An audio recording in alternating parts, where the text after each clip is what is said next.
rematch of last year's Top of the World Championship right here in the heart of the Mat-Su Valley, Palmer, Alaska, Hermon Brothers Field. It's the Bucs and your Mat-Su Miners. I'm Kaden Bessent, and of course, as always, with my wonderful partner, Ben Cameron. How are you feeling ahead of Game 1? Dude, I'm so excited. We didn't even know if it would be here at Hermon Brothers Field. We could have had to go back to East Anchorage for at least 2 more days, right? But, no, the fans here are the best in the ABL. It's going to be so electric. It's going to be an electric environment. The Miners, let's go and win 2 games. Come on, I'm excited. This is a rematch of last year's Top of the World Championship. Like I said, that one also at Hermon Brothers Field. Miners won in Game 3 on a wild walk-off, down 7 runs. They came back in dramatic fashion. So there's history between these two teams. And even 2024, there was no championship series played because of rain. The Bucs won that one based off regular season standings. But, I mean, for the last 3 years now, these are the 2 best teams in the ABL year in and year out. Yeah, I mean, coming in, too, we were unfamiliar with the ABL, and so we asked around, hey, what's it looking like? You know, we got the Chinooks. Hey, you know, they had a great season, right? We're just barely eliminated, but, you know, maybe they don't have the best history. But the one thing everyone was fixated on was our biggest opposition is going to be the Bucs. And it's come down to these 2 teams. Yeah, that's what it's come down to exactly. The Bucs, well, the best offense in the ABL statistically. They have been driving in runs like it's nobody's business all year long. They've got a very strong offense. Let's take a look at their numbers on this season. And would you have a look at that? 9.3 runs a game over their last 8. They're playing their best baseball at this exact moment. And then just look at these offensive numbers. It's just first. They're literally the banging Bucs. They bang the ball very well. I mean, yeah, it's been absolutely absurd. And so, hey, we're holding them to 4 runs a game when everyone else, I mean, they're kind of just having their way with them, right? So it's been, that kind of just speaks volumes to this Miners pitching staff and how they've been. And so they're going to have to hold them, you know, for at least 2 more games, maybe 3, try their best. It's a tall task, right? But championship teams complete the tall task. They rise to the moment. Yeah, and players to watch. Obviously, Ryan Dara, Finn Leach, the shortstop, Tyler Denton, the catcher. I mean, these guys have been hitting the baseball better than anybody on that Bucs team that 1 through 9 does it very well. I mean, Denton, yeah, he's a catcher. Usually out of your catcher spot, you don't exactly expect that much offensive production. Well, Denton, he was leading the ABL in batting average for quite some time before his own teammate, Ryan Dara, who has just been absurd in this July, now leads the ABL in batting average. He's just been absurd. And then Finn Leach, if you remember last game of the regular season, he reached all 5 times. His last AB, he had a 2-run blast. God, I mean, you hope he does not continue that and ride that hot bat in this series and really do all that much damage against you again. So, once again, I mean, these Bucs can swing it. You heard LeBron say it. But I think they're ready. And one thing is for certain, the Bucs are going to hit the baseball and do it well. Now it's up to this Miners pitching staff and what they're able to do. It's a Miners mastery. Nothing but master classes on the mound for this Miners team. They're only down to 9 pitchers now. I mean, they've lost 4 or 5 guys now up to this point, and yet they just continue to hold things down and give their offense a chance in every game. I mean, yeah, you lose Jackson Baker. You know, from what we've heard, words going around the league, hey, this was the most valuable player in the whole entire ABL. Probably the best pitching prospect that the ABL has seen in a couple years. You know, there's been some great ones the past couple seasons, but then you lose Aloisio. Those were your 1 and 2 guys. He got hurt. It's a huge loss. You kind of saw that pitching staff take a dip for a bit, right? Because remember, they were way below sub-3 ERA as a team. Now you see it at 3.7. So, of course, it took a hit. Thankfully, the offense rose to the occasion the rest of the way. And I mean, but look at that, holding the Bucs to 4.3 runs per game. Absolutely absurd. Holding it down, and Chase, Anders, Clark, those are going to be good, huge guys that have stepped up as of late, and Anders and Chase, big guys out the pen. Yep, you are just now finding out that Kyle Chase is the Game 1 starter as expected, right? Ben just mentioned you lose Baker, you lose Aloisio. They've lost Colin Roos now, right? Chase is stepping up into the 1 spot, and I like him as the starting go for Game 1, and I imagine that if things do go to plan throughout the course of the game, it is probably Kyle Chase, Jonathan Anders, Brady Clark save it, win Game 1. Now, that is if it goes according to plan. Yeah, hopefully it does. And Chase, he started out the pen when he first got here. It took him a bit to get here. He wasn't here from day one, but he jumped in that starter role and has just been insane. He fills up the strike zone.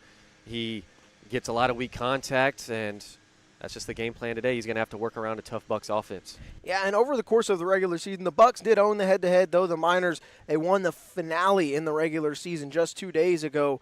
Offense was just electric. Let's take a look at the guys that stood out from that first game. I mean, there's no doubt about it. Kenyon Millar is the player of the game. 2 big home runs, 1 a 3-run home run to take the lead. And then the pitching staff, I mean, guys that got here less than a month ago, Lane Stringer and Trevor Billich, they came in and they shoved for a thin staff. I mean, yeah, those were guys who were at the bottom part of your usage board, and, you know, they had a tall task with that explosive Bucs offense. And because remember, LeBron and kind of the Bucs too were both saying, hey, we'll just play it how it goes, but at least we're in, and if we have to play away, that's fine. Well, Stringer and Billich did a job in Pankinen too. He had a very solid start, and then Kenyon Millar, that first homer, that 3-run shot to give the Miners the lead, biggest swing of the season. I mean, we were going crazy. That was so exciting. And then he doubled it up, right? Oh, come on. Hopefully he carries that hot bat right here coming up soon. Yeah, and in the postgame 2 days ago, LeBron said, we finally found our 4-hole hitter. And can 1 through 9, can these bats keep up with the Bucs' high-powered offense, or can the pitching staff of the Miners just shut these guys down? We're going to find out. First pitch is less than 20 minutes away, and coming up next, we've got head coach Tyler LeBrun joining us right here on the field ahead of Game 1 of this Top of the World Championship.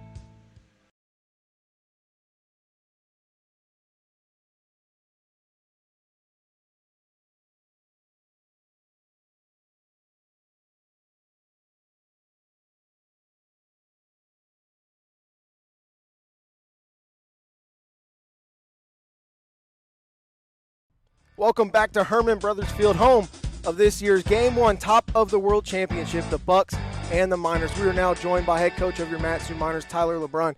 Thank you for joining us, Coach. Thanks for having me, guys. Appreciate it. All right, Game 1, you're back here at Hermon Brothers Field. You just got home field advantage just a couple of days ago. Same team as last year. You won it. Just talk about the emotions of having it back here in Palmer and then playing the same team coming off a championship. Yeah, it's always good to play at home in front of this crowd. Hermon Brothers sells out. I think probably close to 1,500 the other day just for the regular season championship. So anytime we can play in front of a home crowd for a World Series, we'll take it. But yeah, it was one of those games where we were kind of going into it like, all right, we're going to try to win, but we're limited on pitching. We'll do what we can, and our guys went out and did what they had to be able to come back home, and we're excited to be here. Bucs are a tremendous team. It's going to be a good war for us for the next 2 or 3 days. We just got to bring our A game. All right, and this is your 8th year. It took you a bit to finally, reach the summit, right? And you finally did that. Yeah. But how does it feel kind of coming back, and, is the mindset different after you get your first one? It's a good question. I could tell you that last year's championship was one of the coolest moments I've ever experienced, mainly because of, I think, how it happened. Winning Game 1, losing Game 2, being down 6 or 7 runs in the 5th, and then come back and winning in front of our home crowd. But I don't think I'm still pumped. I'm still ready to win another one this year. When we were 2 weeks ago, when we were down to 19 players, you're kind of looking there like, are we going to get there? But now that we're here, it's kind of like, all right, let's go get it. We got our best 3 arms ready to go today, tomorrow, and Monday, and I know they're going to throw out their best, and our offense is going good, our defense is playing well. So now it's kind of like, let's just go finish the job. And let's talk about what you take from the regular season, having played the Bucs so many times, right? Pitcher staff has been phenomenal all season. You've held them to about 4 runs a game, and they're averaging a lot more than that. Talk about this Bucs team and what you're taking from the regular season, having played them now 9 times, or is it this is best 2 out of 3, let's go get them, it's 0-0? Yeah, what happened in the regular season, that's done and past. The Bucs are a great team. Their lineup is really deep, 1 through 9. They got some guys off the bench that can hit, and their pitching staff is good. I'm sure we'll see Trace tonight, the left-handed pitcher going to TCU. That's kind of who we're scouting for, and we're going to talk to our guys about facing. But they're a very good club, very well coached. But again, whatever happened the first 40 games of the year, that's done and over with.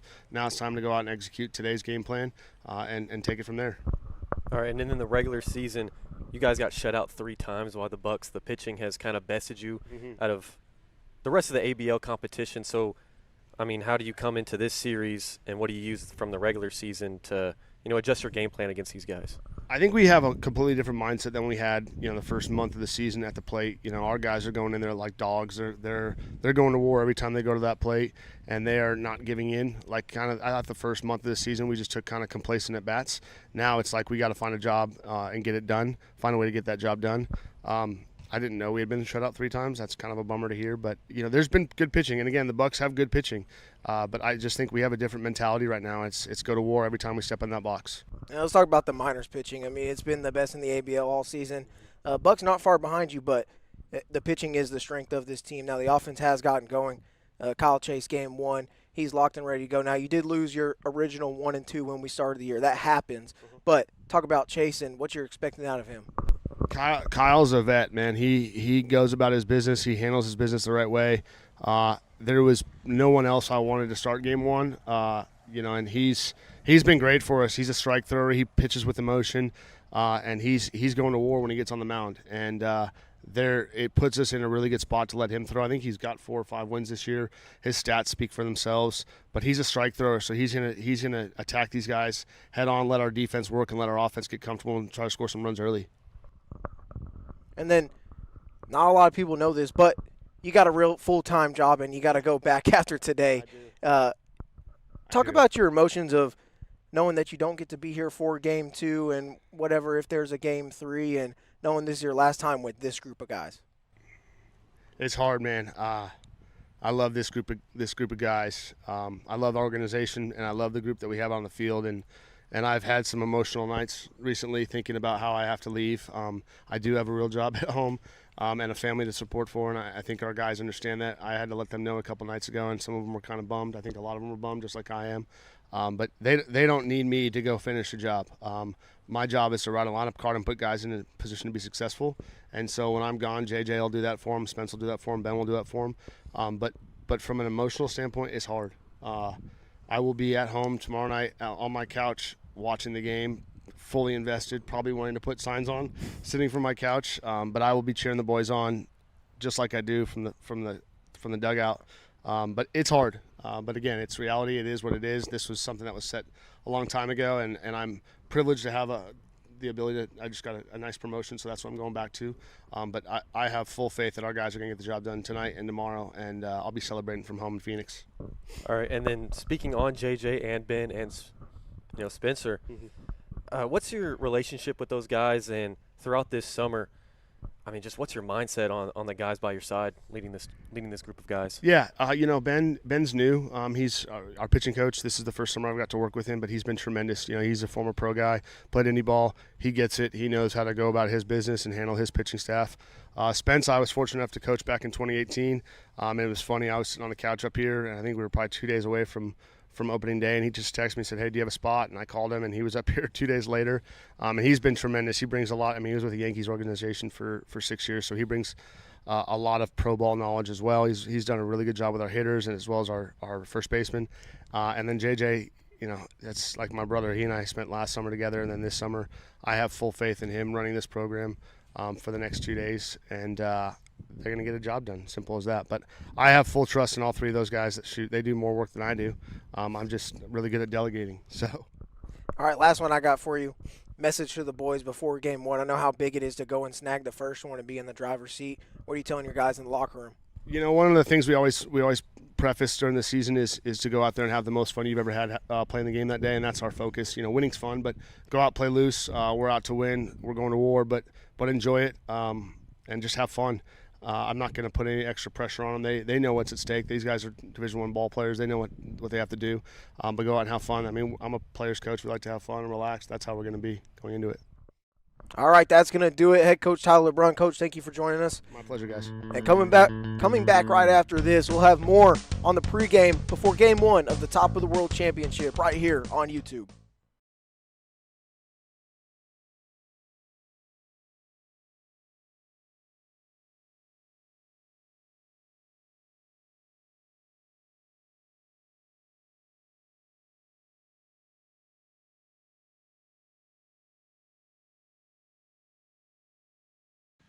Welcome back to Hermon Brothers Field, Top of the World Championship. Game 1, the Bucs, the Miners, just moments away from first pitch.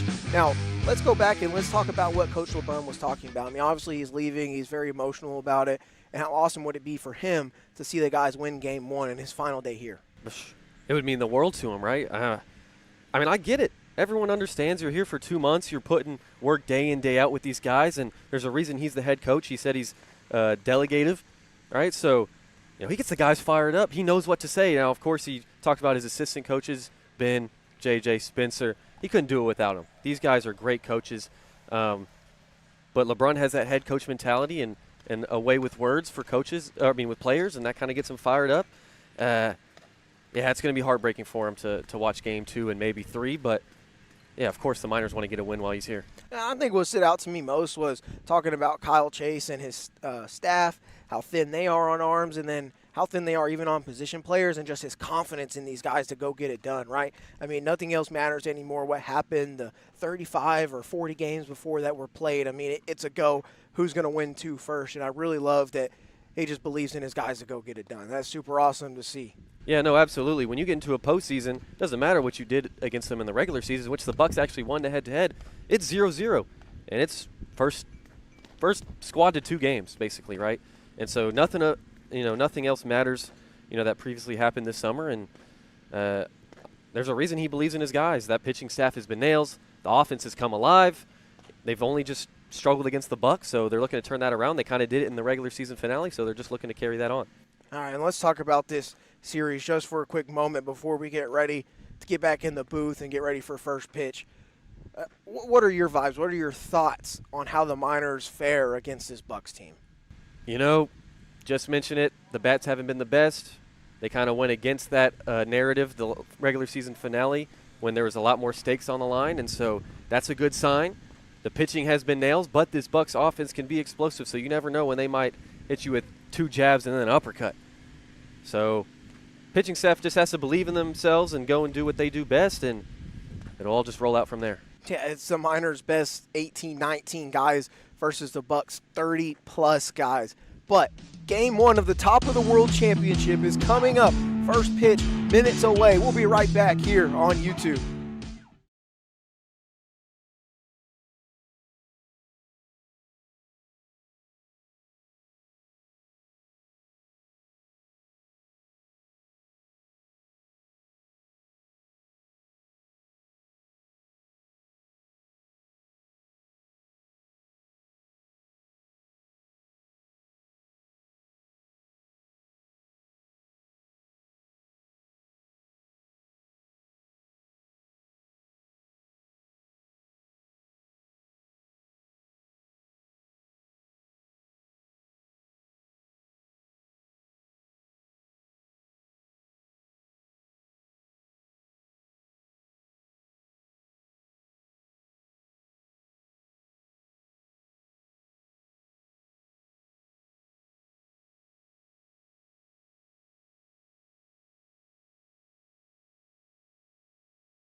The rest of your Miners.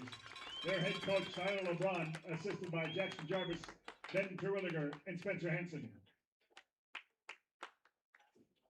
At this time, ladies and gentlemen, we ask you to please rise if you are able.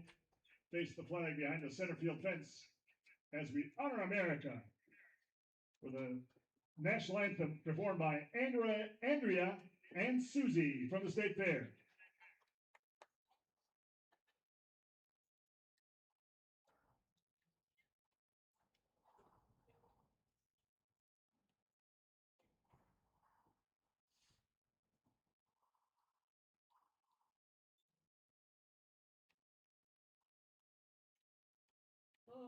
Say, can you see by the dawn's early light what so proudly we hailed at the twilight's last gleaming, whose broad stripes and bright stars to the perilous fight O'er the ramparts we watched were so gallantly streaming, and the rocket's red glare, the bombs bursting in air, gave proof to the night that our flag was still there.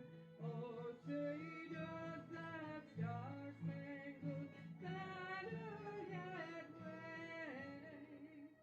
o'er the land of the free and the home of the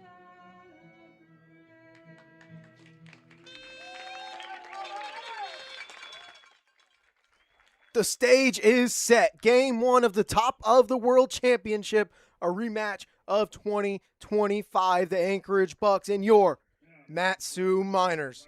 Let's take a look at the Bucs starting lineup.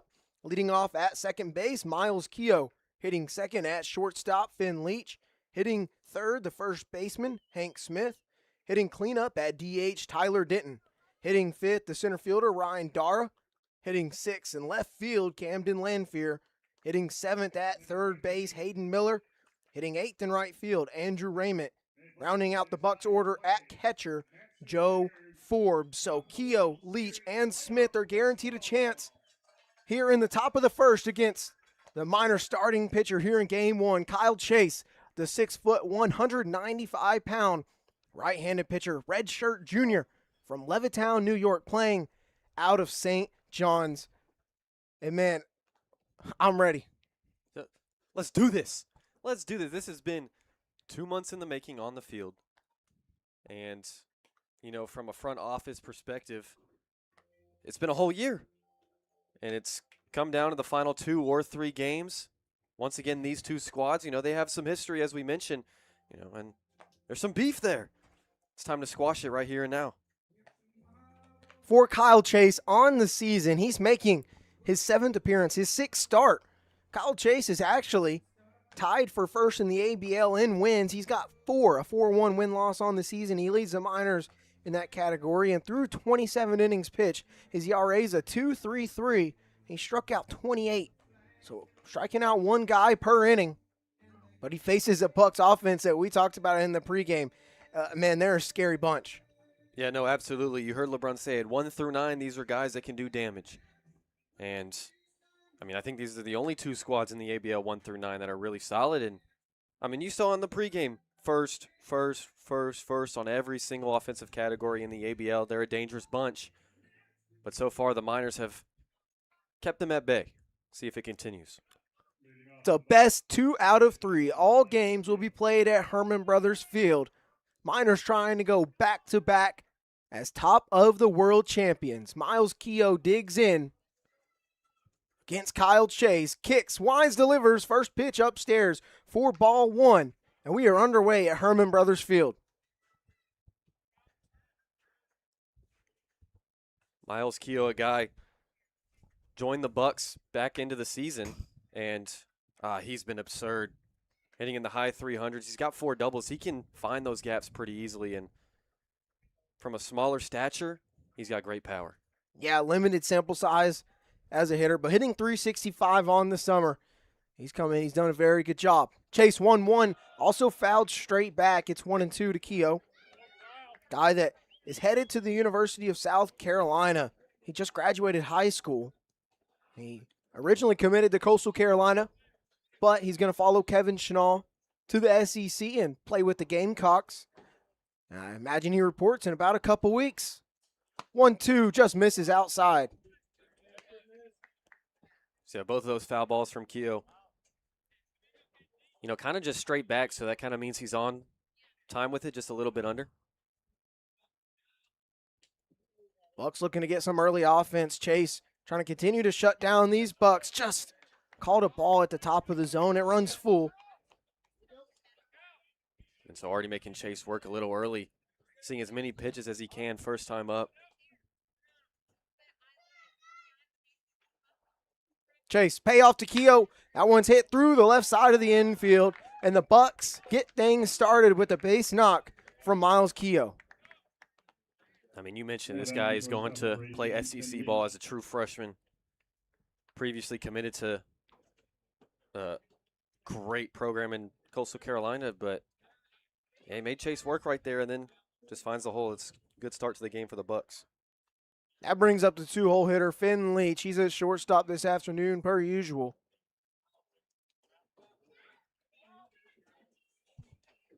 If we go back to the regular season finale, Finn Leach had himself a day. He reached base 5 times. Chase hits the outside corner for strike 1. Yeah, had himself a day. Seeing the ball well, wasn't chasing. Anytime he hit it, it was hit hard. Cherry on top, that 2-run bomb in the 9th. They were well down, but he had an amazing day. Fouled off quickly, 0-2 to Finn Leach with Miles Keogh on first after his leadoff single. And for Finn Leach, he's 4th in the ABL in batting average at .328, one of multiple Bucs hitters, well above 300. Not only that, leads the league in RBIs at 28. Opportunity for him here in game 1. This one's hit into left center field. Cash Millar going to make the catch, running to his right. There's out number 1. Thankfully, that held up just enough off the end of the bat there. And Cash Millar, who's been great out in center field, that's easy coming in towards his right. So 1 gone with the runner aboard at first for Hank Smith. Redshirt junior playing out of Point Loma Nazarene University.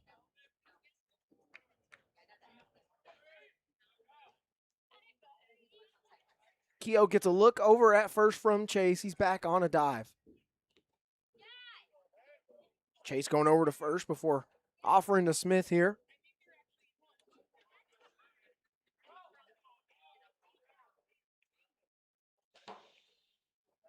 First offering in there for strike 1 to Smith. Yeah, Smith, a guy, he's going to come with great plate discipline. He's walked 21 times. Leads the Bucs, or behind Andrew Raymond, and he's going to see some pitches. Take his time. Yeah, that on-base percentage, .415 for Hank Smith. Gets on at a very high rate. Chase 0-1, misses on the breaking ball. Evens things up here.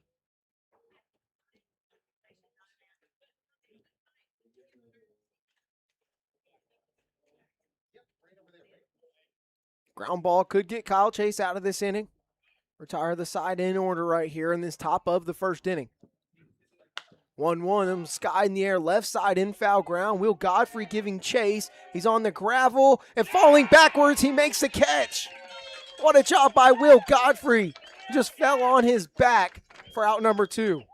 That's such a tough play to make because you're going back over your shoulder and it coming off the bat of a lefty. You don't know if it's going to tail back towards the infield, which it did right there. He overran it a little bit, but still able to keep his eye on it, make a play. It's a huge out number 2 on the 3-hole. Kyle Chase gets weak contact for the second out. Now it's the cleanup hitter, Tyler Denton. Batting for the Anchorage Bucs. Miles Keogh's leadoff single got things started, but he's still just hanging out over there on first base. Chase comes home. This one's hit hard over towards second. Gets through the right side. Jackson Babcock will corral it. Get the throw in. So station to station on the base pass. But now first and second with 2 away. Bucs got 2 hits here to get things started. We mentioned Denton in the pregame. Such a great offensive player, usually behind the dish too, and you don't usually see that. And if you're Chase, if you're going to give up a single, might as well be the first pitch. Just keep it pushing. Now Ryan Darr, the center fielder, digs in. RBI opportunity for him. He's got 23 this summer. That's 3rd in the ABL. Kyle Chase, he's got 2 outs here. First one, breaking ball, catches the corner for strike 1. He's going to have to live there all day, right there, perfectly placed. Him and Grace, they love to get first pitch strikes with that breaking ball. Kyle Chase also works with a split finger. He's going to take a look over at second, just kind of step off the mound, maybe disrupt the timing of Dara, who mentioned his RBI numbers, but he's also 2nd in the ABL in batting average, hitting .336. Dude has been hitting the baseball like nobody's business. 0-1 outside 1-1. Yeah, and Dar on second.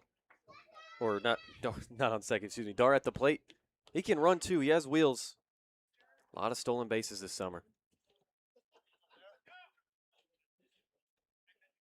Camden Lanfear's on deck. Hayden Miller in the hole. 2 on, 2 out for the Bucs. This one's hitting the air in the right center field. Will it be Babcock or Millar? There's cash money. Out number 3. The Bucs strand 2 on 2 singles, but it's still 0-0 as we go to the bottom of the first.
Bottom of the first, game 1 of the top of the World Championship. Let's take a look at Coach LeBrun's starting lineup for your Mat-Su Miners. Leading off, playing right field, Jackson Babcock. Hitting second, the third baseman, Will Godfrey. Hitting third at short, Austin Park. Hitting cleanup at first base, Kenyon Millard. Hitting fifth, the DH, Alex Pearson. Hitting sixth in left field, Will Millard. Hitting seventh, the catcher, Declan Spooner. Hitting eighth at second base, Diesel Toth. Rounding out the order in center field, Cash Millar. So Babcock, Godfrey, and Park get us started here. Bottom of the first. And they face a guy, talked about him in the pregame. Coach LeBrun predicted it perfectly. It's Taylor Tracy, the freshman playing out of Tennessee, but now committed to TCU. And he's through 19 2/3, leading the Bucs in ERA at a 1.37. Got a 2-0 win-loss on the season. He's making his 5th start here today in game 1. And through 19 2/3, Tracy has given up 3 runs, all of those earned. Yeah, I mean, there's a reason he went to an SEC program in Tennessee and threw 19 2/3 for Tennessee and had an ERA just over 3, an ERA less than 2 before his final appearance against, the Texas Longhorns, where they kind of hit him around. But this guy is really good. Seen the Miners 3 times already this season. They've game planned for him and what he offers, but Jackson Babcock digs in, the sophomore from the Colorado School of Mines. Tracy from the third base side of the rubber, fouled off for strike 1. So for this lineup, the first 4, the same as the regular season finale, and then the whole lineup pretty much the same. The only thing changing, Pearson and Spooner swap places, but, I mean, that lineup worked. You got 9 runs against the Bucs that you struggled with all season long, and might as well keep it pretty much the same. 0-1 outside, evens up the count to Babcock. 3rd in the ABL in batting average. He's been on a tear as of late and pretty much all summer. Yeah, he continues to get on base, tear the cover off the ball. He's been on base a whole lot. I'd say 3+ times every game, past couple games. 1-1 over to first, gets under the glove of Smith. Both teams lead off. They're part of the first with the single. Babcock is aboard. And he just stays hot. And sometimes that doesn't mean you're always smoking the ball 100 mile-an-hour plus off the bat. It's just finding holes and finding ways to get the job done. That one wasn't hit hard. It was off the end of the bat, but just perfectly placed. That brings up the third baseman, Will Godfrey. If you've been with us all summer long, we all know him as Beef. Babcock aboard at first, still no outs. Bottom of the first, fouls the first pitch off for strike 1. Godfrey playing out of Central Missouri, just finished up his freshman year with the most winningest program in all of college baseball since the year 2000. And a great logo, too, I'll tell you that. Oh, yeah. Tracy comes home, upstairs, evens up the count.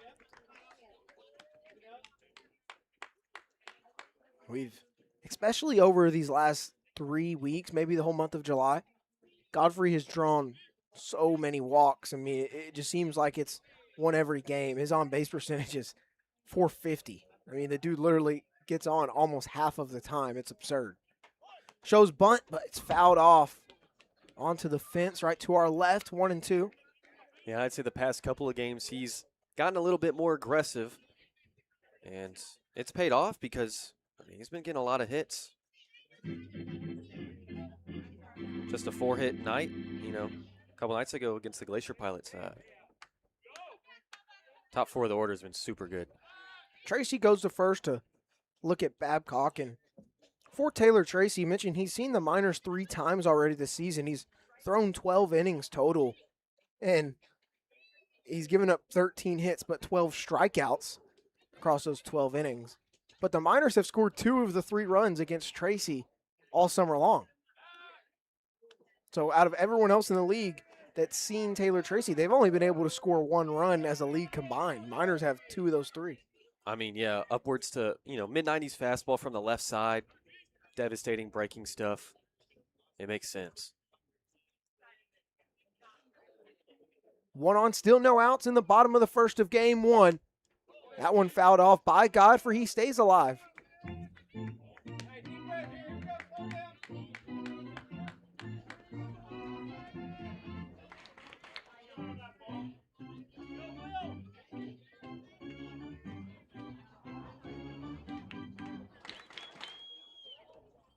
Defense straight up for the Anchorage Bucs.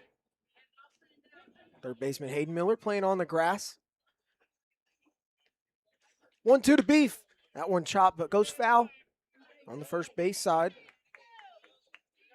4 foul balls already, so obviously not getting all of it, but he's seeing it well enough in his first time up to get some wood on it.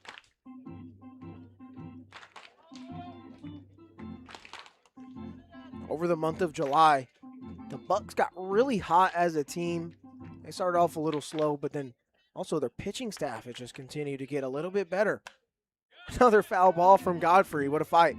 Yeah, and this is what you want to see second at bat of the game. Just fouling off pitches, knowing that you're this close to, putting in play really well. You're seeing it well enough. And then also the guy on deck in park, letting him see as many pitches on deck. We're going to have a conversation with the umpires. We got 4 today for game 1 of the championship. Godfrey is talking to the home plate umpire, and now Coach LeBrun saying that there's a couple of balls that I've swung on and fouled off. And Joe Forbes, the catcher, his glove has hit my bat. Mr. Ryan, folks, tomorrow's game also a 4 o'clock start time. Yeah, I mean, I'll tell you, it is super hard to see behind the dish, especially if it's not super obvious. So he's going to ask some of his guys to see if they've seen it. Just happened on the last one, and I believe it was 2 pitches before that. And they're going to award Godfrey first base on a catcher's interference. Babcock will move up to second, and there's still no outs. That's one way to do it. And you made him throw that many pitches, and you fouled him off. That's a win. Good confidence from Godfrey right there to know something was up. Now Kirk Schreider, the head coach of the Bucs, going to come out and talk to the home plate umpire. He probably feels it's a bit unfair that nobody in the field umpiring called it whenever they actually saw it, and it took a conversation from LeBrun. Maybe seems unfair to him. Yeah, I completely understand, right, since they didn't call it immediately. But if you're the field umpire, you're kind of saying, hey, everything over there, that's his game. That's the home plate umpire's game. But if he asks, hey, I did see it. So big win for Park there, for Godfrey. So the catcher's interference puts Godfrey at first. Babcock's leadoff single has him on second. Now Austin Park, the shortstop, digs in. Tracy just going to very slowly throw over to second. I think I'm pretty sure that's the first catcher's interference we've seen all summer. I cannot recall seeing one at all. We did see a base runner interference the other day and a hitter's interference. All in the regular season finale, but that's it. Just go ahead, get all the interferences out the way. Tracy, first offering to Park. That one's low for a ball. Forbes blocks it behind the dish for Austin Park, the freshman out of Mona, Utah, playing out of BYU. So Tracy and Park, there's a good chance that these guys face off in Big 12 conference play next spring. Yeah, hopefully Park gets more ABs with the Cougars.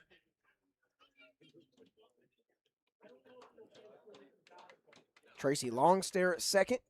1-0 outside. Park way up here in a hitter's count.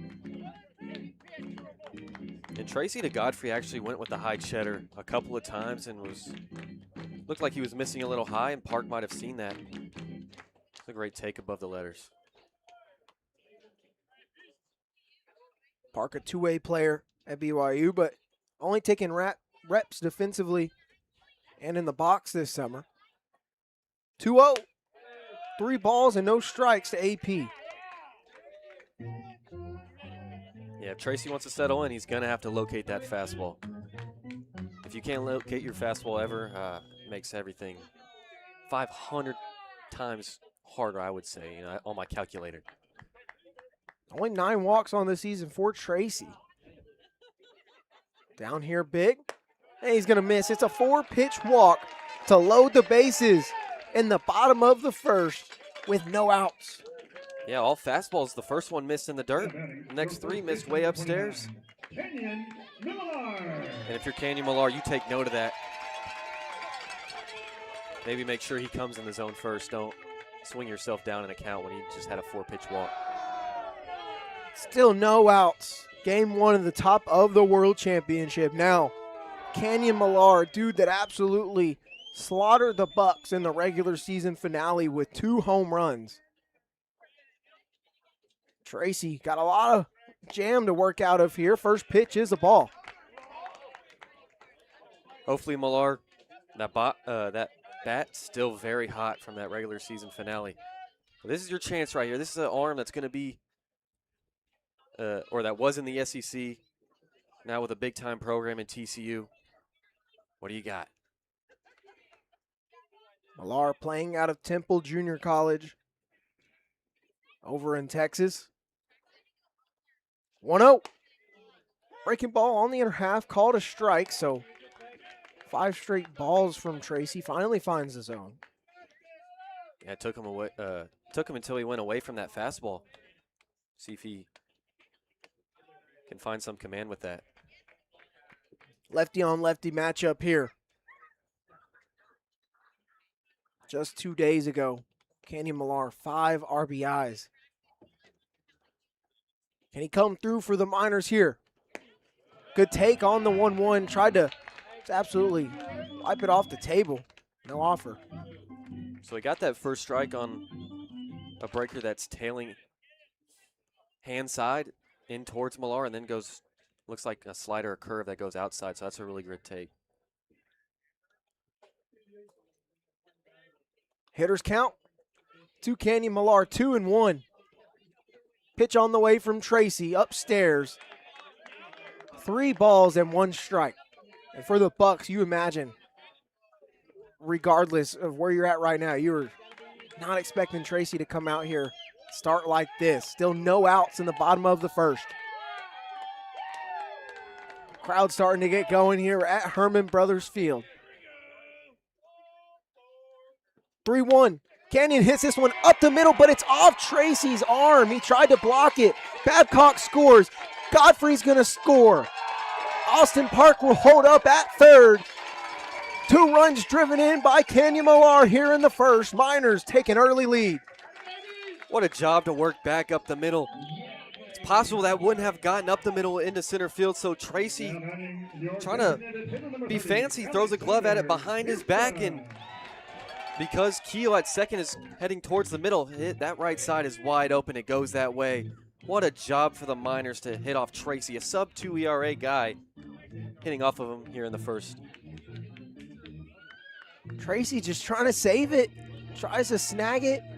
Deflects off his arm and into right field. Kenyon Millar, 7 RBIs in the last 2 games, all against the Bucs. And first pitch swinging. Pearson hits it into right field. Austin Park is going to come home and score. Back-to-back singles put the Miners up 3-0. What a job. These guys have been putting Now batting in your deep left fielder, number 19, deep at-bats. Godfrey, Park, Millar, and then Pearson. Tracy wants to find the zone, and he comes to it, and Pearson attacks right away. Alex Pearson, first pitch swinging. Adds another one for Matt Sue. Still no outs in the bottom of the first, and now the Miners' 6-hole hitter is up, and Will Millard. Now 3 hits in the inning, all of them singles. Things not starting off the way Taylor Tracy had hoped. First offering to Millard takes the ball outside. It's 1-0. What a start.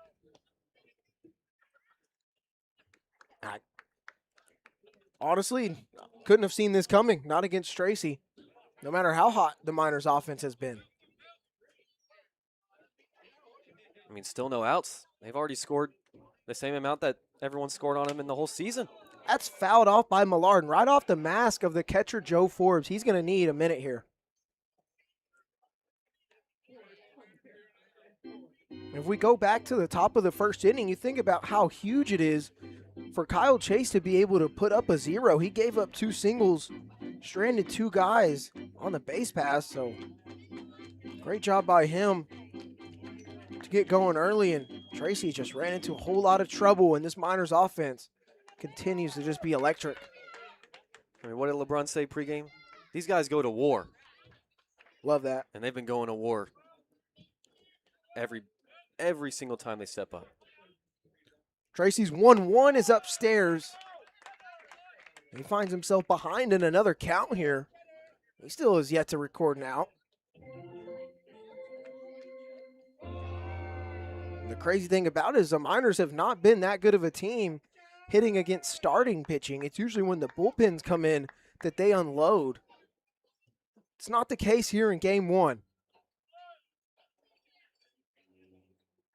2-1 to Millard. Taken at the letters for a ball. And Tracy.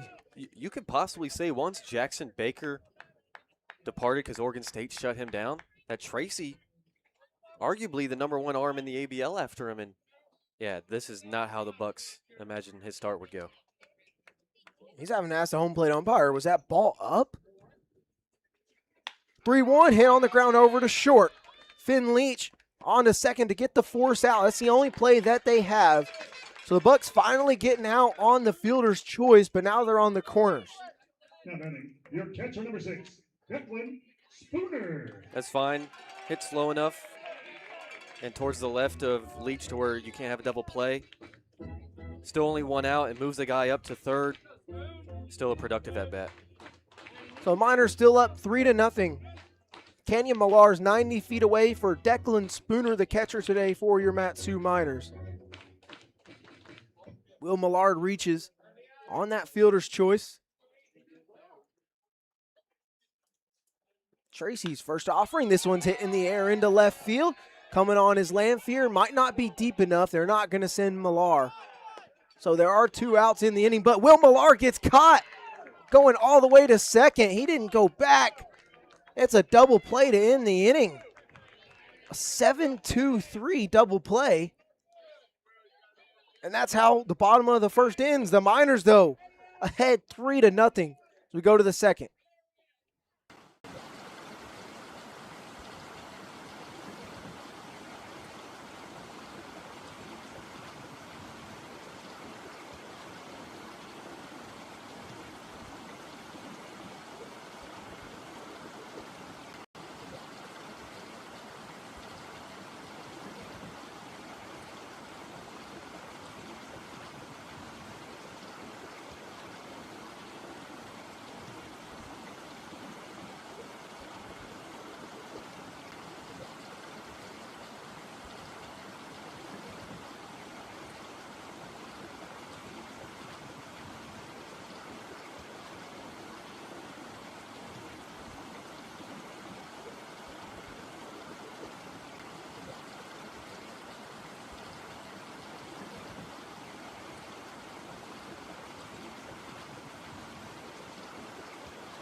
It's the top of the second inning. The Miners are up Leading off the Bucs 3-0. left They corner, put up 17, a Kaden crooked Bessent. number to get things started. Now Kyle Chase working with the 3-run lead.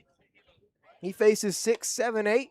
There's ball one to Camden Landfear, who actually caught that ball in left field after Spooner flew out and threw it home. And the catcher, Joe Forbes, able to get Will Millard looking on the base pass, a little confused there. Mental mistake. But now 1-1. Yeah, I don't know if you read that it was going to fall or what. I mean, that has to be it. Chase comes home. This one's hit hard on a line into center field, and it's going to get down for a base knock. That already the third hit of the game for the Bucs. Now, back-to-back innings, they've led things off with a single. Number 20, Hayden Miller. I mean, it's possible that this could happen because, Chase loves to fill up the zone, and even though he let up 2 singles in the first, I mean, still got through in 16 pitches, so just keep working. Hopefully things go your way if they put it in play.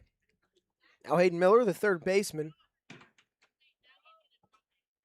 Digging in with the runner on, no out still. First pitch in there for strike.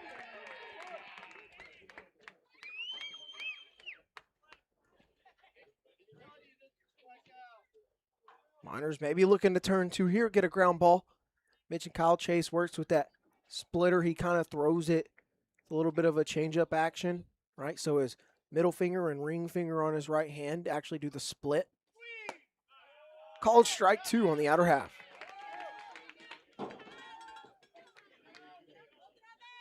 Yeah, he's the only person we've heard this summer, at least that I can remember, that throws that split finger. It's a gnarly pitch. It's been on the rise in Major League Baseball for a couple years. Going to check on Landfear at first.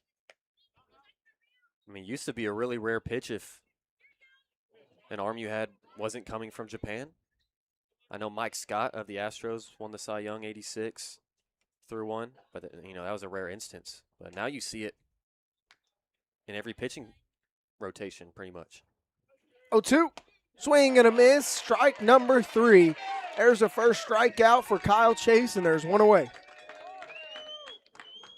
What a way to bounce back, quickly setting down Miller on strikes after the single. 19, Andrew Raymond. Just continue to fill up that zone. Now Andrew Raymond, the right fielder, hitting 8th, will dig in for the Bucs. Camden Landfear over at first. A lot of guys, too, at least this used to happen, they'd put the ball in between their fingers and tape it overnight or get surgery and, cut it. They cut the little bit of what you would call webbing, I guess, in between the fingers. Yeah, I mean, I get it. You got to get wide, and that can be really uncomfortable, so make sure their fingers get wide enough. I definitely couldn't throw one. Raymond fouled off the first pitch, so it's 0-1 to him. Another look on Landfear at first. He's back.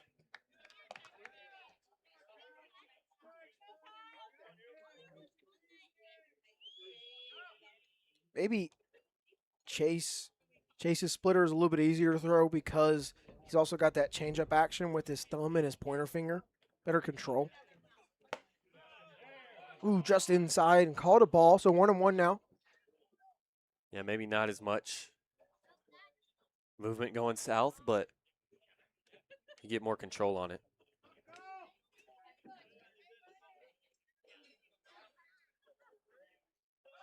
Landfear takes off for second. This one's hit in the air to center field. Cash Millar makes the catch for out number 2. Landfear will go back to first and stay put. Good job. Leadoff single, second inning in a row, and he's bounced back just like that. 1 out away from getting out of this. See part 2 after that ball is hit in the air. Clearly Landfear can hear the crack of the bat, but he kind of jumped a little bit as if the throw was coming to him. Maybe trying to get him to continue going to second, maybe a double play. It's the little things that you notice like that. Now the catcher, Joe Forbes, digging in. Man on first, but now 2 away. Just above the zone for ball 1. Forbes, the lowest batting average of the starting 9 for the Bucs today, hitting a flat 100.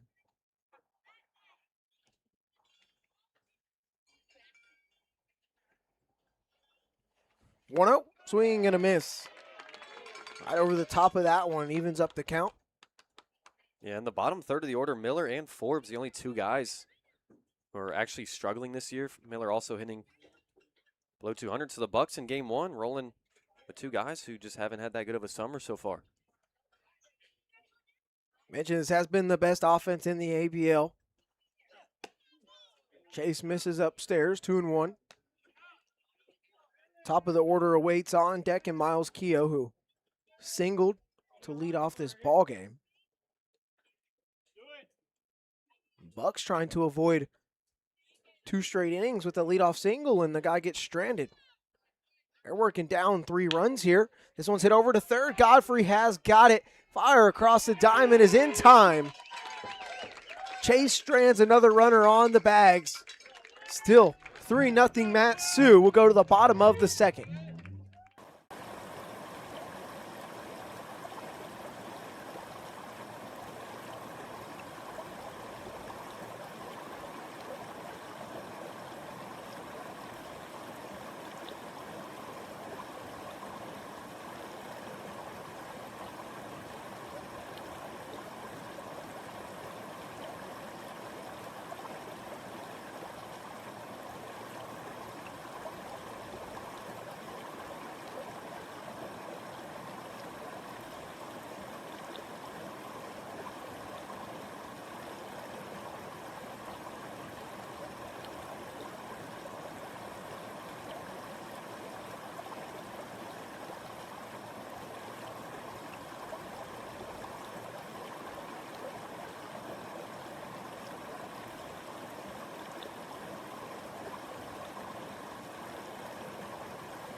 Bottom of the second.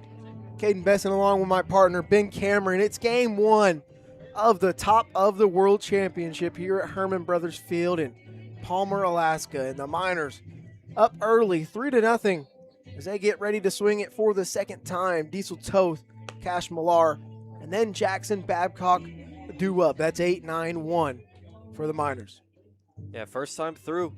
Tracy, he struggled to find the zone, and when he did, they made him pay. They found holes, hit the ball well, and if anything, hopefully that double play at the end, because they could have had possibly 4 or more. You never know with a hot Toth coming up next. That double play, maybe it helps them settle in a bit because it's happened before.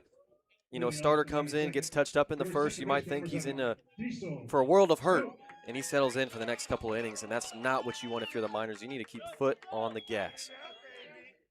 The freshman playing out of Cal Baptist. Diesel Toe digging in to lead things off against Taylor Tracy. Mentioned the struggles he had in the first inning. Way out the zone, gave up 3 runs on 3 hits. First one, low and in for ball 1. And in that first inning, Tracy, 12 strikes on 24 pitches, so half the time he's missing out of the zone, and he was missing big too. So if you're the Miners, you're definitely just staying patient. 3 straight multi-hit games for Diesel Toth to finish out the regular season. He hits this one over to third, stabbed by Miller, but then he loses it, gets back up, and fires across in time for out number 1. Now batting your center fielder, number 1, Cash Millar. That brings up the Minor center fielder. Cash Millar digging in here. Nobody on and 1 out in this bottom of the second. Another guy that has been on a tear lately, especially these last 2 weeks, getting hot at the right time.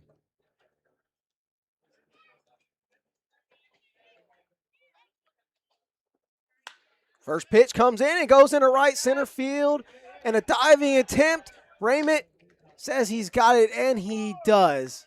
What a play for out number 2. 3 pitches into the inning, and Tracy's almost out of it.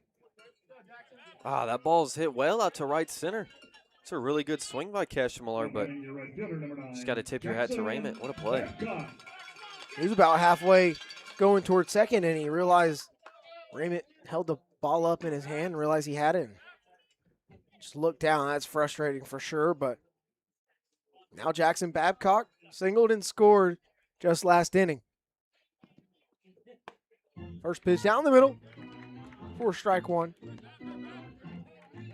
But Tracy already set up well here.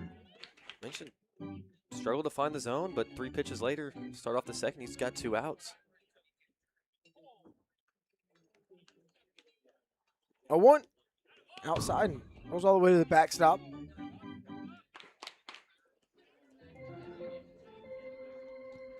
Babcock finished the regular season with 22 RBIs, climbing his way up to 4th in the ABL this summer.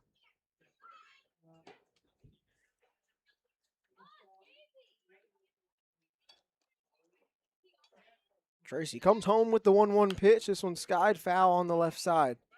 1-2 to Babs.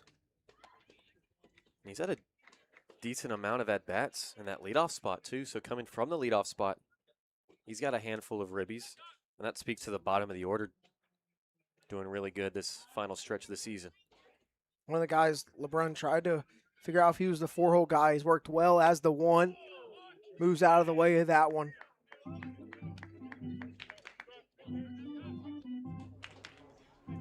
Babcock rocking, as usual, his deerskin leather batting gloves. They're actually just work gloves, but he said compared to the Bruce Bolts, I'll take these all day when it comes to the price. This one blooped, and it's going to get down into left field for a base hit. That's the second hit of the day for Babcock. What an at-bat. Found yourself down, worked at it. And then Tracy, he goes low and away, and he just pokes the bat head at it, finds grass over the head of the shortstop, Leach.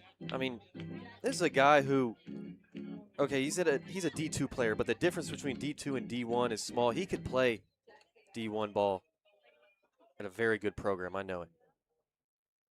Now Babcock at first. Here's Will Godfrey for the second time. He takes ball 1 up and in.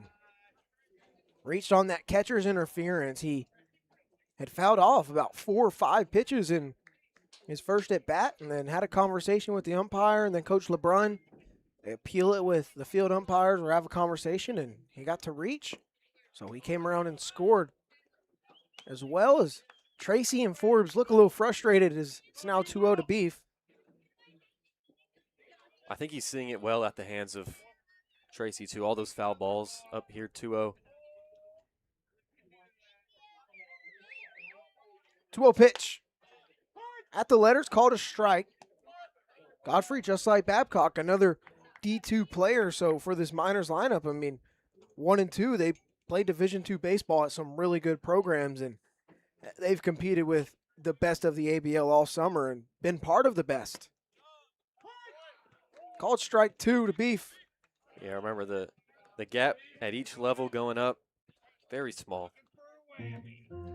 So you make the right adjustment, you can make that jump and then some. And that's even if a guy wants to. They may love exactly where they're at, and there's nothing wrong with it. I'm sure that's Babcock's situation, too. Tracy goes over to first. I mean, 2 years at the School of Mines has been absurd. I mean, go ahead, look up the name Jackson Babcock if you want to. Just look at those numbers. It's unreal. Tracy staring at Babcock at first. Now the 2-2. Fouled off by Godfrey. Gets out of play. And these two guys, Babcock and Godfrey, what a way to make Tracy get back into having to work since he set down Toth and Millar on 3 pitches.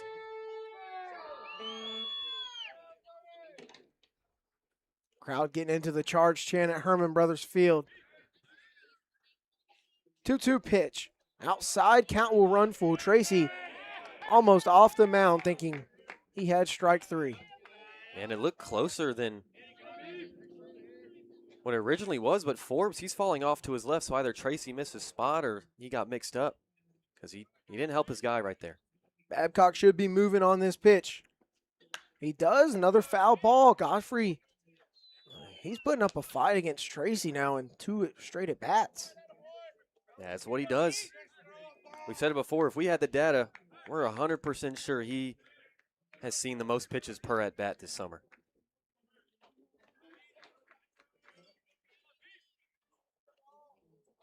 Another payoff pitch. That one's cut on and missed. Tracy wins this battle, but the Miners still up 3-0. We'll go to the third.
We've hit the third inning here in Palmer, Alaska. It's 73 degrees and sunny. Miles Keogh. Sun beaming down into the booth. I'm sweating a little bit. Yeah, it's hot. It'll be 1-2-3 for the Bucs against Kyle Chase. Excellent so far through 2 innings. Miles Keogh singled back in the first when he saw Chase. First pitch rolls to the backstop. There's ball 1. Yeah, so far through 2. They've gotten 3 hits off of him, all through a hole in the infield. But he's been filling up that zone and has gotten out of it both times. Fouls off the bunt attempt there, evens up the count. We talked about Miles Keogh. I mean, coming into this game, hitting .365. He's a high school graduate. He's headed to the SEC. He's come in and faced some collegiate talent, I imagine, for the first time, and he's fared very well. Pulls back, 2 balls and a strike. I mean, yeah, I was going to go to Coastal Carolina. That's a powerhouse program, if you ask me, out of the Sun Belt. We're familiar with them. Chase's 2-1 pitch. Called a strike on the outer half, evens things up. It's a great pitch. Right on the black.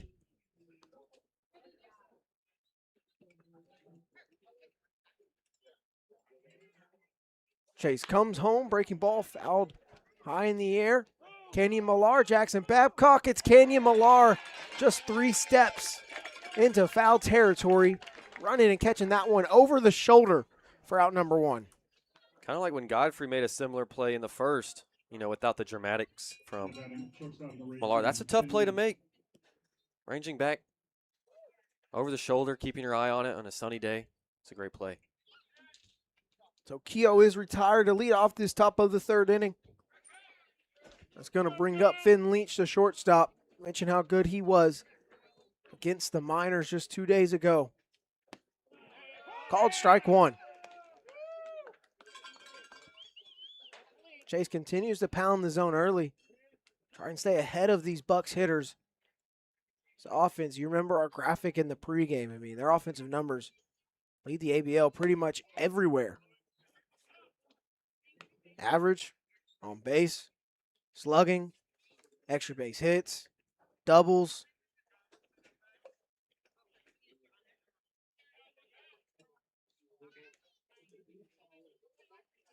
1-1. Called strike 2. And you stay in that mindset of, okay, that's against all the competition, but what about us? How about you split that in half pretty much, at least on a runs basis, which is, all that matters in the end. Chase comes home. Misses upstairs.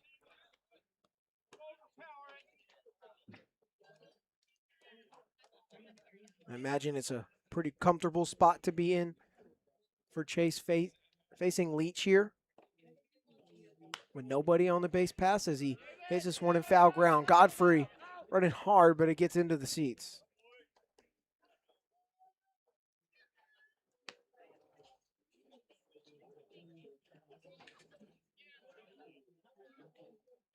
So it's a 2-2 count on the Bucs shortstop. Miners defense straight away. Corners back.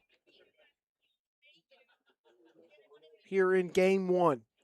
Swing and a miss. Strikeout number 2 for Kyle Chase. That's the second out. There's that split finger working right there. He just fouled one off, and then, Now batting, first base, let alone the movement, but look at the command on that pitch. No chance he's going to touch that way out in front. Hank Smith digs in now. Like we just mentioned, similar play to how Keogh flew out in foul ground. He popped up to Godfrey. Swings through strike 1. That was an incredible catch by Godfrey back in that first inning. I mean, he'd ran, there's probably about 7 feet of gravel next to the grass, between the grass and the fence. And he feet right on it. He fell backwards as he made the catch. Yeah, I know that didn't feel good. Not landing on them rocks, no. Give me a sec, guys. I say gravel is more like rocks. 1-1. Misses low. Smith ahead in the count here to Chase.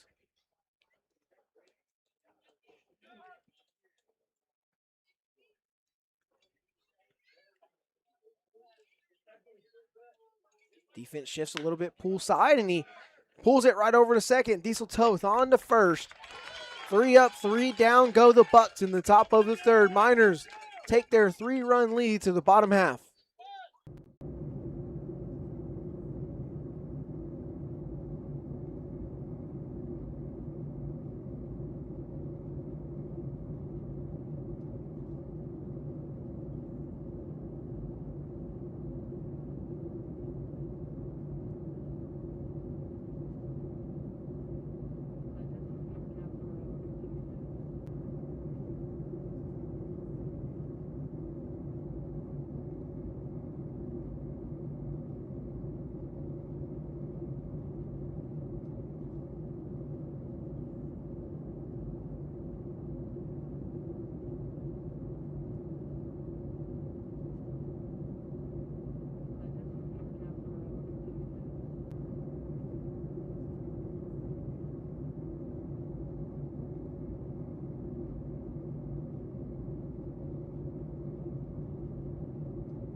Three nothing Miners, bottom of the third inning. It's going to be 3-4-5 due up against Taylor Tracy. He's given up 3 runs on 4 hits thus far. Stranded a couple on the base pass. Austin Park. So shortstop Austin Park digs in. Hey, first time up. This 3-4-5 part of the order. Hurt him bad. 3 RBIs, 2 for 2. Run scored. See if Tracy can bounce back or if they just keep adding on. He misses big time there into the lefty's batter's box.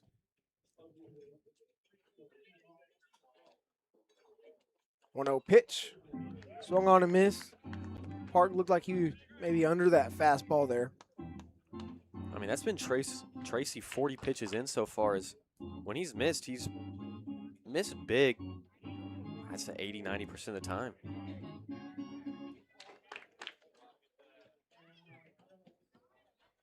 Trying to retire Austin Park to lead off this bottom of the third. And, ooh, there's one of his close misses right there, just below the zone. Yeah, must have just fell off a little bit towards the end because I thought that was a strike for sure. Just from our POV.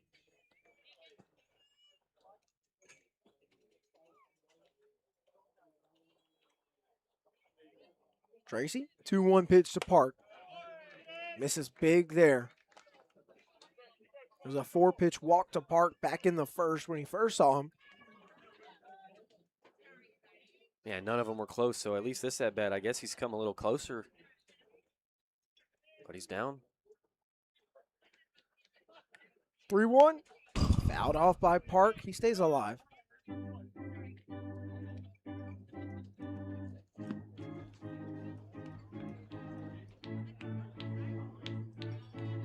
Miners currently in the driver's seat to take game one of this top of the world championship. Best 2 out of 3 series all here at Hermon Brothers Field, but still got a lot of baseball left. Another foul ball. Good fight from Park. He's on it.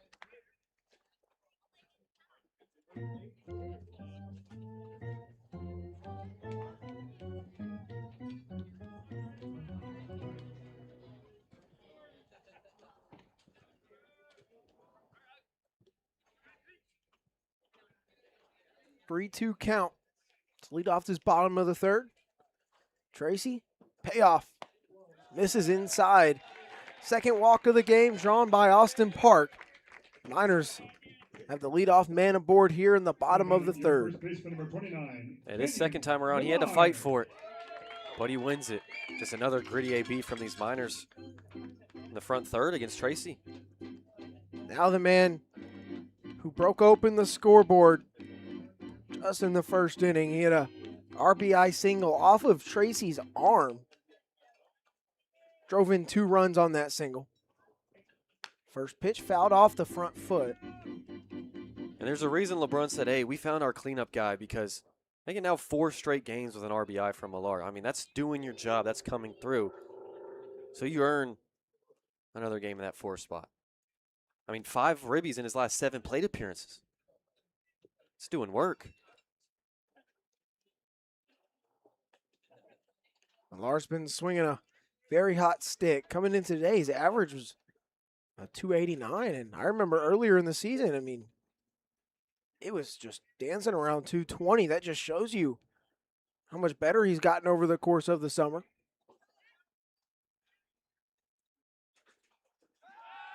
Park gets a look from Tracy at first.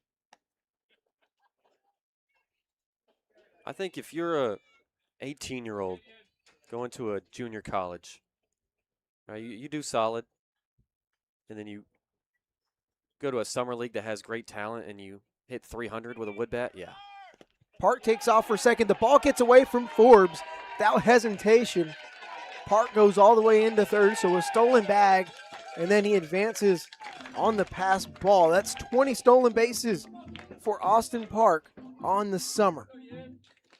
Now tied with Ryan Dara of the Bucs for first. Oh, yeah, they're in a good spot here to add on. Didn't want Tracy to settle in and put up zeros across the board rest of the way. Now, Millar, you just got to put something deep enough, back up the middle, something. 1-1. Called a strike at the knees. Ah. You see LeBron with a little chirp, too. Millar asking about it. That fastball looks plenty low. Tracy maybe gets a call there. So second baseman Miles Keogh going to come in on the grass here. A pitch outside. Evens up the count. This is a weird defensive alignment. I mean, you've got the first baseman, second baseman, and third baseman. all playing on the grass, but then the shortstop Leach all the way back by the dirt. Park on third, 2-2. Check swing. Did he go around? Peel down to third. They say he did not. Yeah, this shift right here is the Bucs saying, hey, if you go back up the middle, left side of second, all right, have the ribby. That's fine. But if you roll over anywhere else, we're going to have a guy make sure Park doesn't score. Or he could just hit it in the air. Payoff. Ball 4 downstairs. Canyon Millar's aboard for the second time tonight. The Miners have runners on the corners with no outs. Now batting, your designated What an hitter, AB. number That's 30, back-to-back here in the third that Tracy has had to throw a lot of pitches. Also back-to-back walks for Taylor Tracy to start this bottom of the third. Him and Joe Forbes, the catcher, will have a conversation on the mound. It'll be Alex Pearson due up next. When Forbes gets back behind the dish, LeBrun will talk to Pearson here, who had an RBI single back in the first. Drive in that third run for the Miners. Yeah, and he jumped on Tracy too. And these previous two have really made him work, like I said. So see how Pearson approaches this. He's just playing it per pitch. But I want to see how Tracy comes at him. Yeah, first pitch swinging. His first time up, got it through the right side.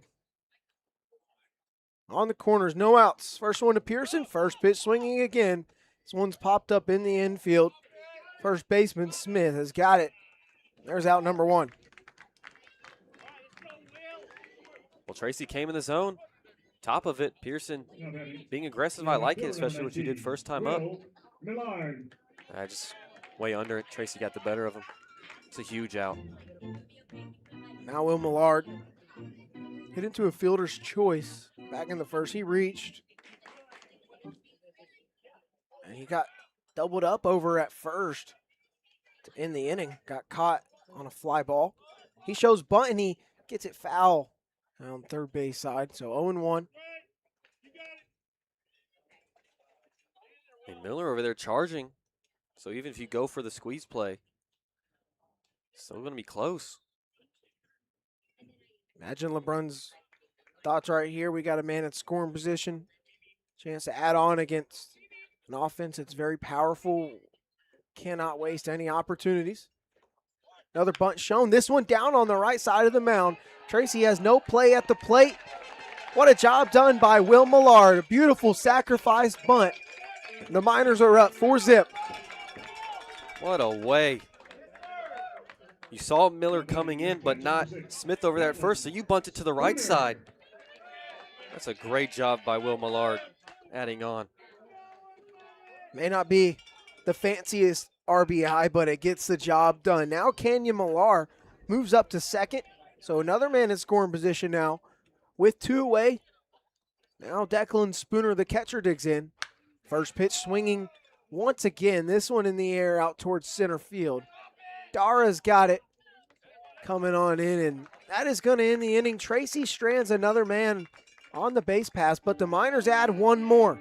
4-run lead going into the fourth.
We've hit the fourth. Miners now up 4-0 at Hermon Brothers Field DH number 15. over the Anchorage Bucs. Now it'll be 4-5-6 due up.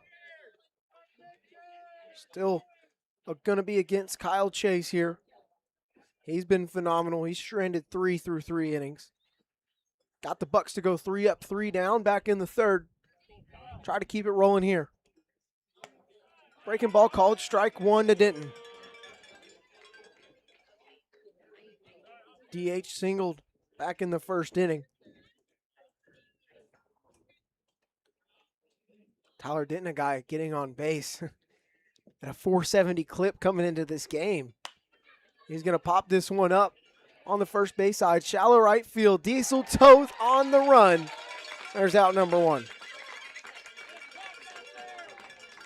Good play by Toth, ranging out to right field. Another tough play on a pop-up for the Miners, making sure they don't make any mistakes so far and let anything dumb drop. Get the Bucs going. Now batting, center field number 8, Ryan Dara. 2 pitches and it's already 1 out for Chase here in the fourth. Now Ryan Darr, the center fielder. 0 for 1, flew out to center. First time up. First pitch swinging, fouled off on the right side. Going back to that bottom of the third inning, Will Millard coming through, being able to sacrifice bunt, RBI, bring in Austin Park. Take advantage of Taylor Tracy's walk and then pass ball. Darr swings through strike number 2. I mean, I got it done without even a hit. That's how you take advantage of pitchers' mistakes. Gonna have to take advantage of every opportunity against this Buck squad. Mention how good they've been all year. Chase doing an excellent job through 3 1/3. 0-2, cut on and miss. Strike 3. 3 strikeouts now for Chase. Now batting, left fielder number 17. Yeah, Dara didn't stand a chance. Found himself up against the ropes 0-2, and then that slider put right there after the previous 2 pitches. Yeah, you had no chance. Now Camden Landfear stepping in with 2 away. Correct me if I'm wrong, that's 5 pitches in the inning for Chase and 2 outs. Rocking and rolling. There's a ball upstairs. Yeah, and right now throwing a strike over 67% of the time, so over 2/3. Just filling up the zone. Trusting his stuff, letting the game roll along how it rolls along. Beautiful breaking ball for strike 1. I mentioned it earlier, but Chase saw the Bucs earlier in the season, and he gave up 1 run on 5 hits through 5 innings over in Anchorage. He did a phenomenal job last time out against this squad. Bunt shown, foul. So 1-2 to Landfear.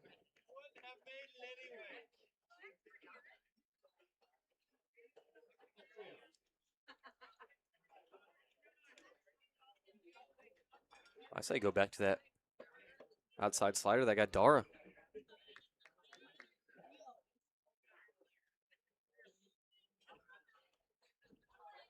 Chase, deep breath. 1-2.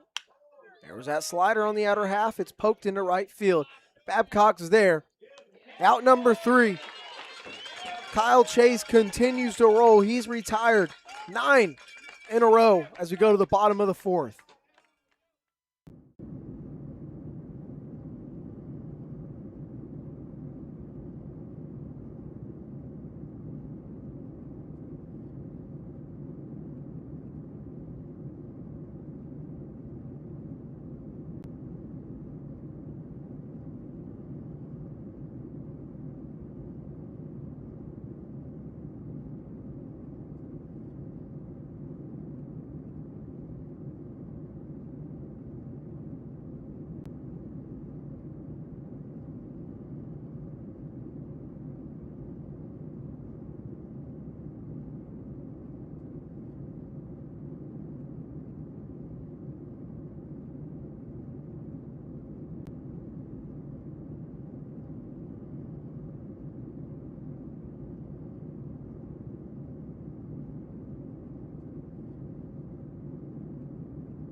4-0 Miners. Bottom of the fourth here at Hermon Brothers Field.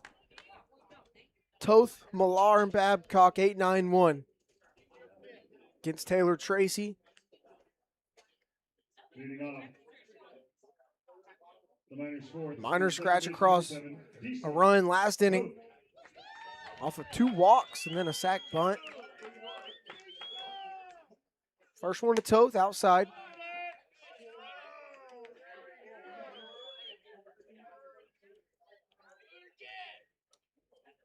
Toth grounded out to third his first time up. Tracy's 1-0. Right over the middle, 4-1. Yeah, Toth's first time up, just a second pitch. Easy grounder over to third.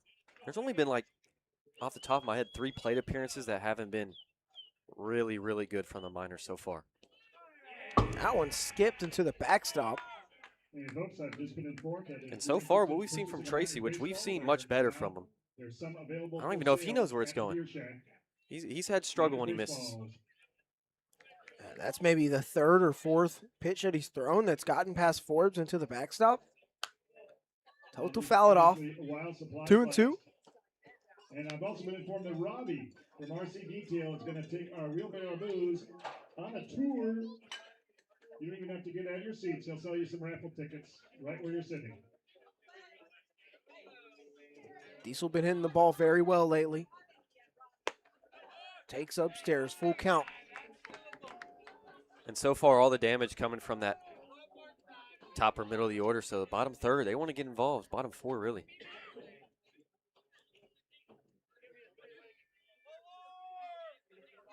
Payoff pitch. This one's hit hard and into right center field. Gets down for a base hit. Raymond will cut it off. And it's a single for Diesel Toth to lead off the fourth. Well, I'll tell you what Toth said. Involve me, period. On that bat, getting to a full count to lead off an inning, and you just poke one out there. That's beautiful hitting. Diesel gets involved now. It'll be Cash Millar digging in. He hit one very similarly, actually, to what Toth just did. It was just a diving catch by Raymond in right. Take strike 1. Yeah, just hit it a tad bit harder, so it went just a little bit farther, had enough distance for Raymond to get some leather to it. But the swing was really good.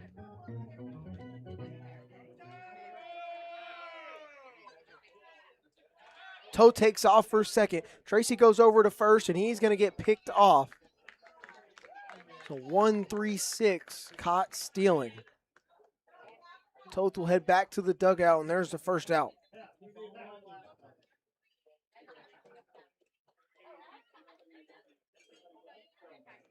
Seems Tracy has found some ways to bounce back stronger when damage is done against him, I guess.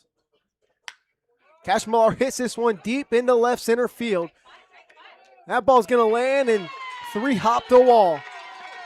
It's going to be a stand-up double for Cash Millar.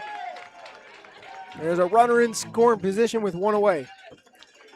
I mean, clearly Millar is seeing this Big 12 lefty, former SEC lefty, very well. Line out, first at bat. And that one, he gets a hold of it. Gets it all the way to the wall. And he flips the lineup over nicely. Jackson Babcock 2 for 2 with 2 singles on the day and a run scored. Bit of a what-if moment. What if Diesel Toth did not get picked off? Swings over the top of strike 1. Seems that always happens this summer. Get caught stealing or picked off. Same at bat, guy does damage. And what a game, what a day for Cash Millar to pick your first extra base hit of the summer against this type of arm. That one nearly hitting off the base of the wall. 0-1, this one dribbled over towards second. Keogh's got it on the run over to first, and there's out number 2. Millar will advance to third. Thought there was a chance that one could sneak up the middle, but kind of dies in that grass. Good play from Keogh, and didn't even know if this saying was possible, but Babcock has been retired. He's been nails. For the first time tonight, Babcock goes to the dugout. Now Will Godfrey. 0 for 1 with the strikeout. But a run scored after he reached on a catcher's interference in the first. He takes ball 1 against Tracy. He's worked some of the toughest at-bats of the day.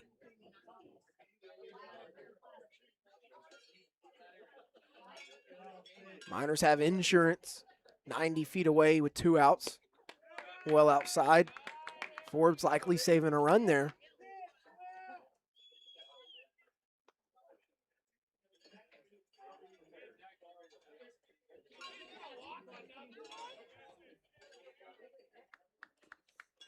So Godfrey in the driver's seat here with Austin Park on deck. Canyon Millar in the hole. 2-0 misses low. It's just another instance. Tracy cannot locate any pitch.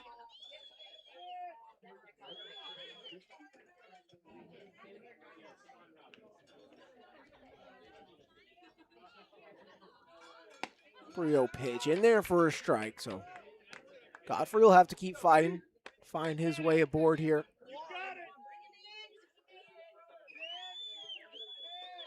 I wouldn't be surprised if he's full taking another one. Godfrey's got really good plate discipline. He chops this one over towards first. Is backhanded by Smith. He'll race Godfrey to the bag, beats him by half a step. And that will end the inning. The Miners strand our runner in scoring position on 2 hits as we go to the 5th.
Getting ready to go in the 5th inning. Miners still ahead in this ball game. Game 1 of the top of the world championship against the Anchorage Bucs. Be 7-8-9 due up against Kyle Chase here. Through 4, only 52 pitches. He's retired 9 in a row. His first offering to Hayden Miller just misses outside. He's on track right now to do more than this, but if he can just go at least 2 more, and the Pen only have to throw about 3 innings, that'd be huge in game 1. Yeah, I mentioned the Miners only have 9 pitchers on their staff right now. This one's hit hard over towards short, but gobbled up by Park on to first for out number 1. He's become a vacuum over at short, and he didn't start the summer off that way. We all know that. Yeah, he said, I just didn't get that many reps defensively during spring. You know, I was focused on pitching a lot at BYU, but he's certainly settled in. He's been doing a phenomenal job over at short. Now Andrew Raymond. Nobody out, 1 out in the inning. First pitch swinging. Rolled over to second. Toth on to first. There's out number 2. Oh, come on, a one pitch out. Now batting number 25, catcher Joe Forbes. Oh, he's rolling. Someone on the Bucs roster is going to have to step up and try to break his locked-inness. Good luck. Now the catcher, Joe Forbes, already 2 outs here in the inning. Just misses with the ball there. Try to go with the big breaker for strike 1. That one just missed.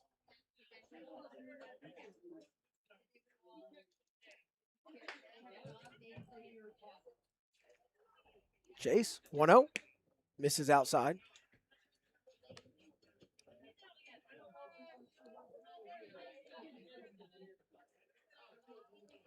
Miners, I say they have 9 pitchers on their staff, but maybe 4 available out the pen today.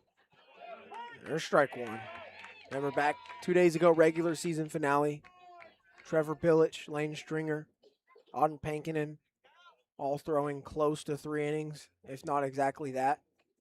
And they all did a very phenomenal job. Swing and a miss for strike 2. Yeah, they executed the game plan right. Pankinen went 3, Stringer 3, Billich almost 3 scoreless. He let up that homer to Leach after throwing 2 2/3, but they were all solid. Didn't throw up any scoreless outings, but, I mean, no big damage. Allowed the Miners offense to come through and host the top of the world championship. Fouled off by Forbes.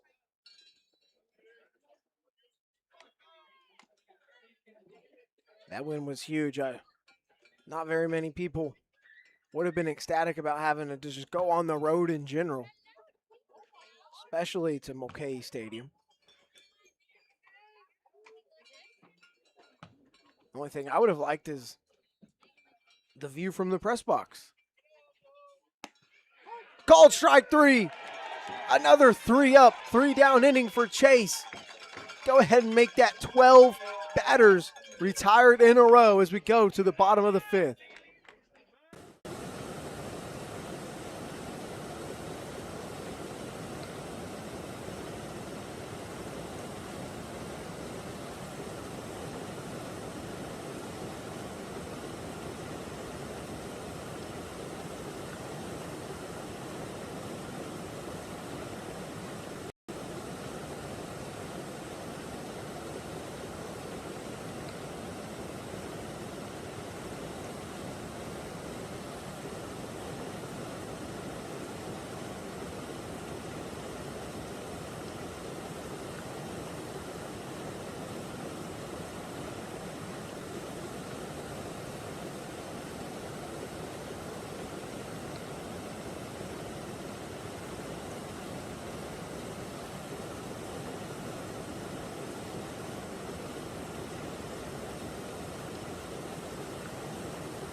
Bottom of the 5th at Hermon Brothers Field. Kaden Bessent with my partner Ben Cameron. It's game 1 of the top of the world championship.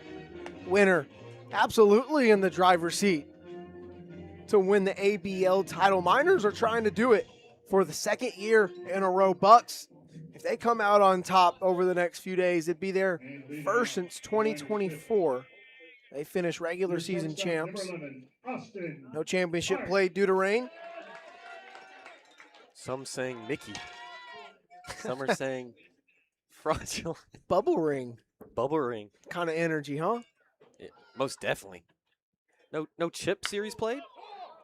Austin Park, first pitch swinging, skies it high into center field. There's Dara just waiting on it. And there's out number 1. So right now Tracy's kind of where he's at because, okay, a lot of guys have made him work. Well, he's also got a lot of 1-pitch outs, 2-pitch outs. So that pitching or pitch number kind of levels out a bit. Here's the dude swinging a hot stick. Cleanup man for Matsu, Canyon Millar.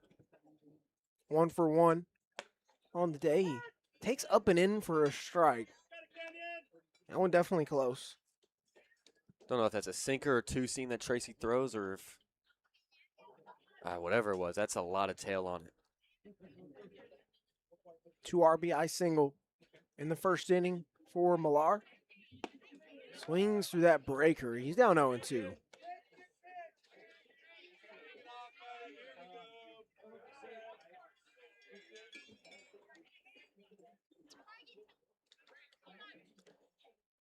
Miners got 2 hits off of Tracy last inning, unable to come up with anything.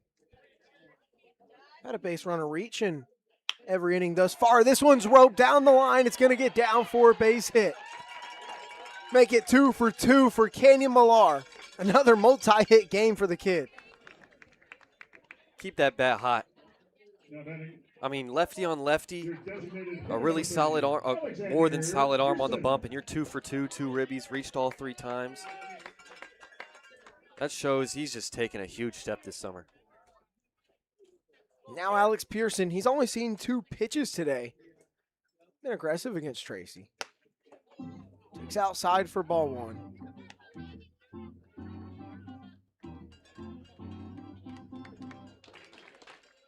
So Millar aboard at first after the 1-out single. He's now reaching all 3 plate appearances today. Pearson will foul this one off on the right side.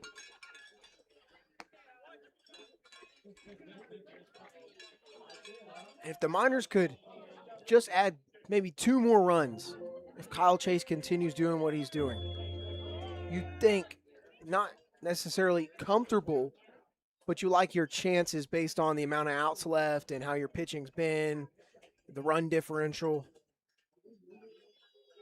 1-1 hit hard through the right side. Another base hit for the Miners. Millar is digging for 3. Throw comes in. It will be cut off. Now first and third for the Miners. Pearson has his 2nd hit of the day. What a job by these 2 hefty lefties. Just turning on something, inner third, finding the right spot for it. And I mean, they've made every single inning interesting against Tracy, and they haven't come out with what you might think they should have come out with. Only 4 runs so far. Millar chose bunt again. This one fouled just at the bottom of the bat. He had an RBI sac bunt back in the 3rd inning. That was the last time the Miners scored. Go ahead, do it again. We're going to get time called here. Got to retrieve some baseballs. No one went to go get that one. The Bucs don't have hardly anyone in their dugout, and if they do, they're sitting down in the shade where we can't see them. Of course, you're on offense. Your job to retrieve the foul balls. Bunt shown again, upstairs. Yeah, last time Millard showed bunt, didn't get it down. Tracy came right back in the zone, and Millard perfectly executed in that one. He's trying to see if he can go reach and get him to 2 strikes. Pearson on first, Canyon Millar on third. Tracy will check on Pearson. Third baseman Hayden Miller playing in on the grass. Just like he did last time Millard was up, but he bunted that one beautifully on the right side of the mound. Tracy falling off towards third. Just plays beautifully. Shows it again. Pulls back. Forbes barely blocks that one. He's had to do a lot of work behind the dish today. Yeah, Tracy just living all over the place, making Forbes' job really tough. That would have been huge for the Miners so that could get by. Even just enough for Pearson to get up to second.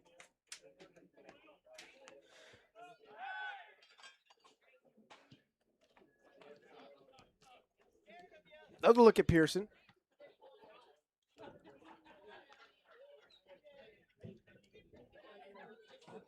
So it's a 2-1 count to Will Millard. Runners on the corners with 1 out. Bunt shown again.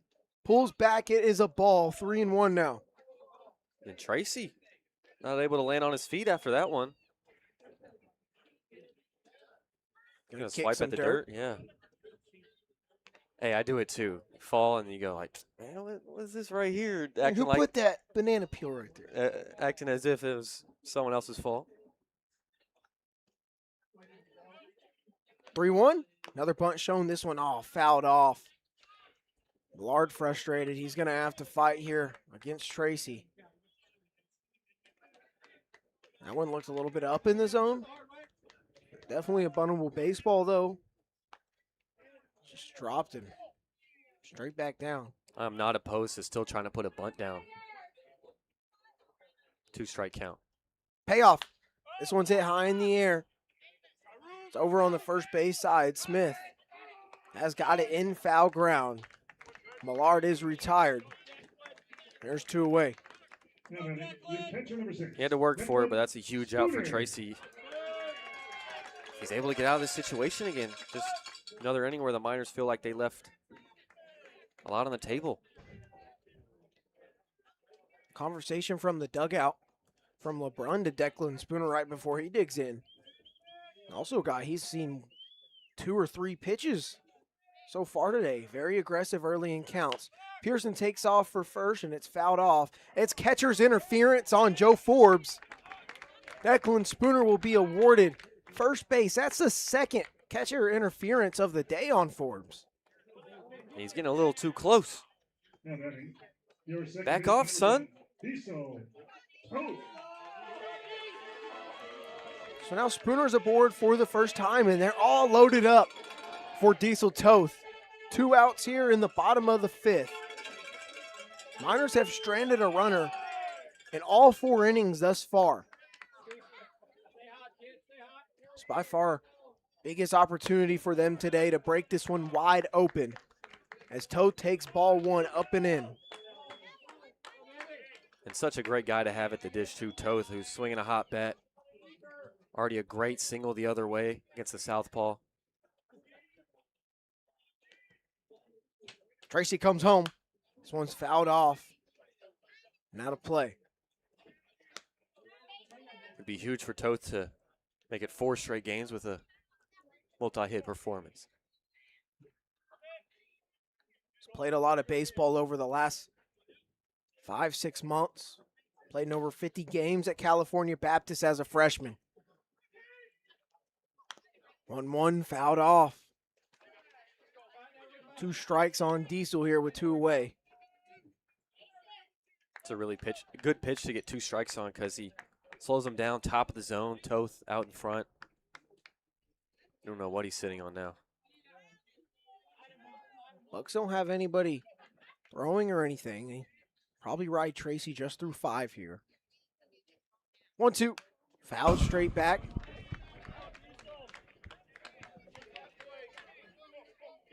Imagine based on pitch count, though. This would be the end of Tracy's outing, and the Miners would be able to get to the bullpen maybe even sooner. Diesel Toth can come through right here. Another 1-2 upstairs. We've got deuces here in the bottom of the 5th.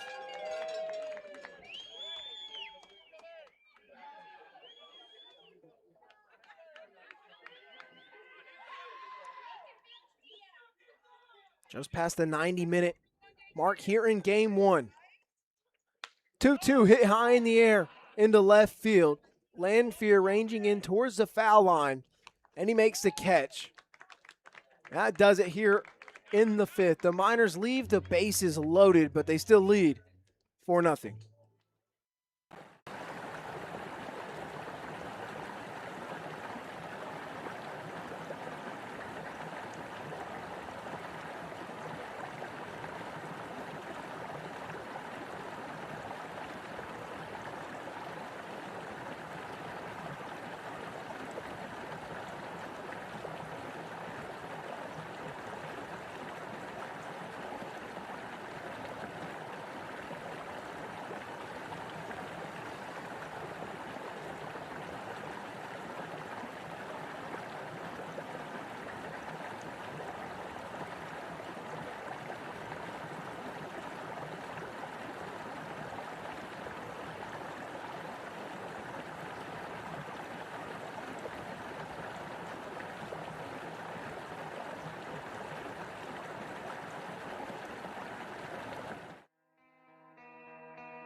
as we've hit the 6th.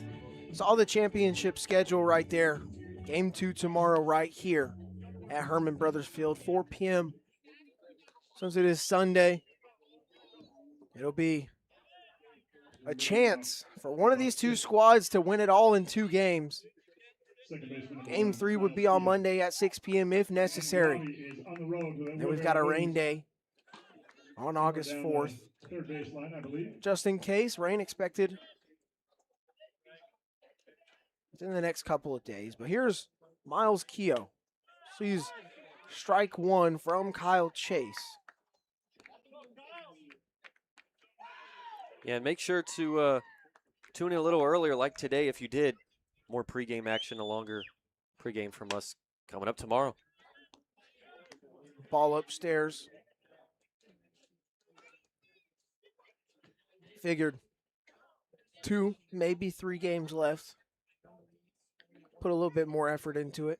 Something you can only do for about 2 or 3 games worth.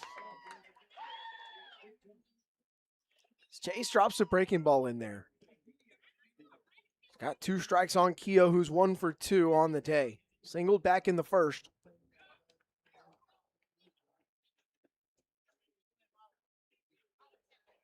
Chase kicks, delivers, swing and a miss. 5 strikeouts on the day for Chase. He continues to roll. Good night. Seems nothing can stop this man right now. He's just mowing through them. Back-to-back strikeouts now, going back to last inning. As Finn Leach will dig in here.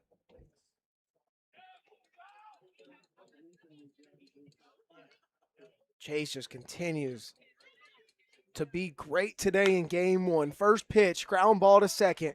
Toth on to first. And it's another quick out for Kyle Chase. Dude, he is sitting purty right now. And I won't say anything else because, don't want to. I think the same thing happened in the 5th. I mean, 5 or 6 pitches in, he's already got 2 outs. He's working extremely efficient right now against a Bucs offense. We just keep telling you how good they are offensively. They have yet to show it and show up today. But here is the first baseman, Hank Smith. Nobody on, 2 outs. There's strike 1. Another first pitch strike 2 from Chase. That's part of the success that he's seen. Yeah, and pretty much an auto take from Smith there. Doesn't seem like a great idea, if you ask me. Poolside shift on the lefty. He just misses outside. And everything in the zone for Chase right now, it's running away from the hitters, and they're just rolling over. It's easy work for his guys behind him. It's the Bucs pitcher that's warming up in the bullpen had a ball get away from their bullpen catcher. That's why we called time. Also, maybe a part of the success for Chase today. I mean, this is an official battery from St. John's with Declan Spooner catching, Chase pitching. These guys are teammates. This is upstairs. 2-1.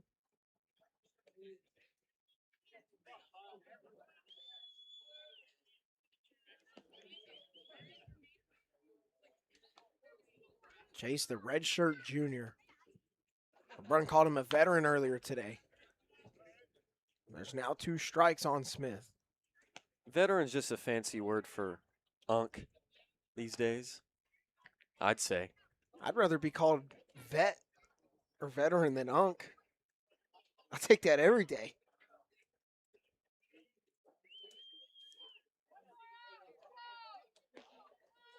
Two count to Smith. Pitch on the way. Chop foul on the first base side. We'll do it again.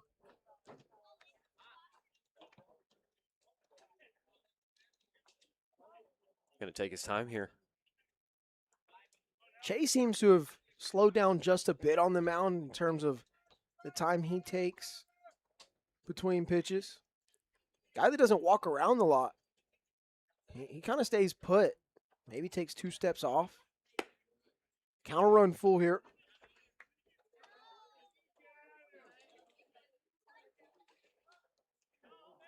So Chase gets a quick 2 outs here in the top of the 6th. Swinging strikeout and Ground out to second. He's going to have to work and earn out number 3 against Smith. Payoff. Hit hard and foul on the first base side. Smith's not going to go down with now putting up a fight and maybe working that pitch count of Chase. He's the first guy in a long while to do so.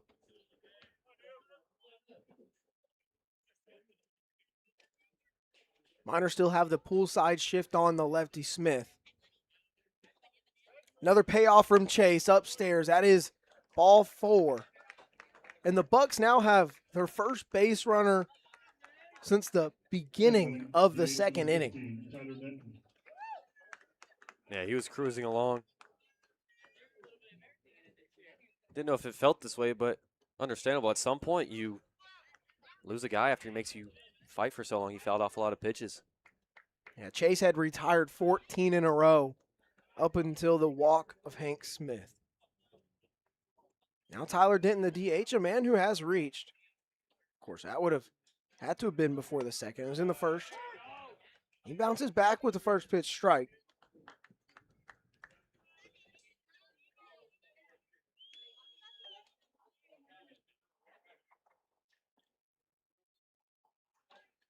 Chase has stranded 3 runners on the day. 2 in the first, 1 in the second. Other than that, ain't nobody been on base. Hadn't had to worry about traffic. 0-1 popped up in foul ground towards the Miners dugout. Canyon Millar reaching and he just lost it by 2 feet. It landed on top of the dugout. He just barely ran out of room. The crazy part is he's nearly tall enough to just be able to jump up and snag it. I mean, his glove hit the bottom of the angled roof there. So it's now no balls and 2 strikes to Denton.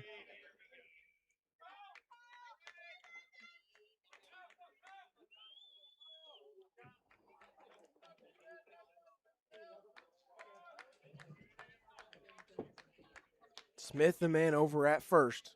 0-2 pitch. This one's hit hard into center field. Cash Millar coming in on the run. It drops in front of him and is going to get down for a base hit. Kyle Chase puts his hands on his head. And all of how that ball just died and dropped. Yeah, off the bat, it seemed like it was going to be easy work for Millar. It just fell. And here with 2 away in the 6th, Smith puts up a great at-bat, and then Denton, he's up against the ropes 0-2, and somehow able to poke one out there. Millar wasn't playing all that deep. Ball just literally died and fell straight down. Here's Ryan Dara, 2 on, 2 outs. First pitch misses low. It's the first time Bucs have had 2 men aboard since the first inning. Both men were stranded in the exact spot that Smith and Denton are right now. Yeah, it was such a great start to a game. Still is so far, but it can get away from you. This is up on the breaking ball. It's 2-0.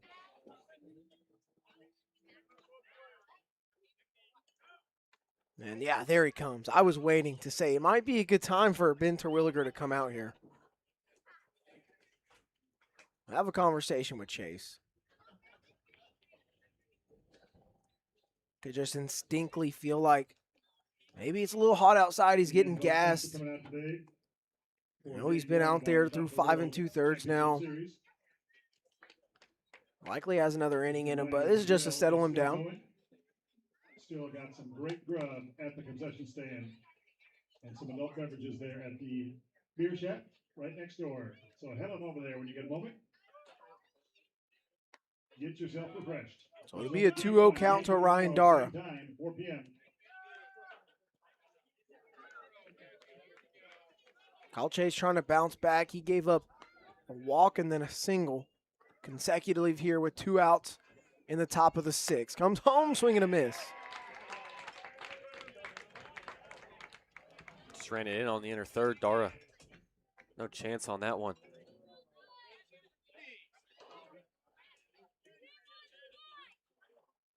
See if Chase can get through 6. It's worked fantastically so far. Going to go over to second. Toth has to jump to his left. Keep that one in the infield.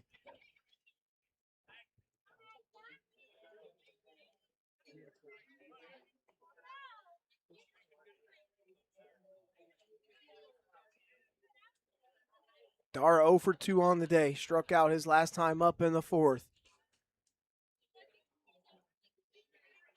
Chase, 2-1 pitch. Another swing and a miss. He's right back in it.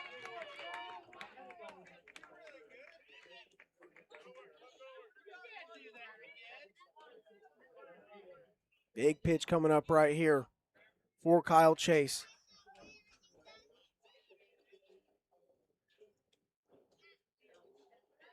Dara 23 RBIs on the summer.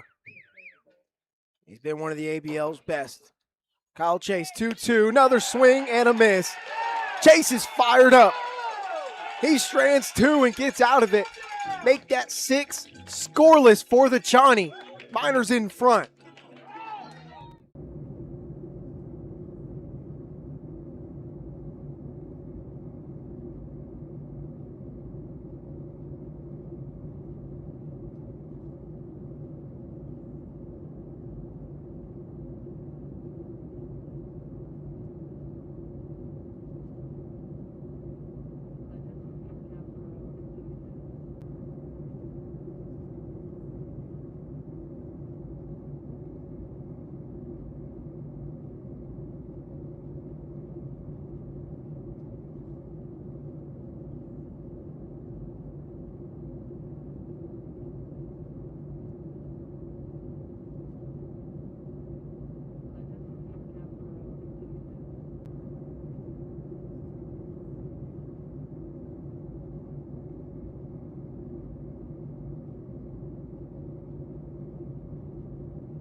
The new arm in the game for the Anchorage Bucs, Wyatt Schodel, comes in relief of Taylor Tracy.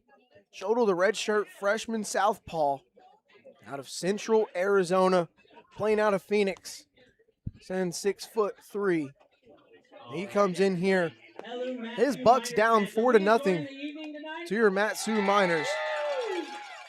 They'll see 9-1-2. Cash Millar, Jackson Babcock, and Will Godfrey on the summer for Schodel.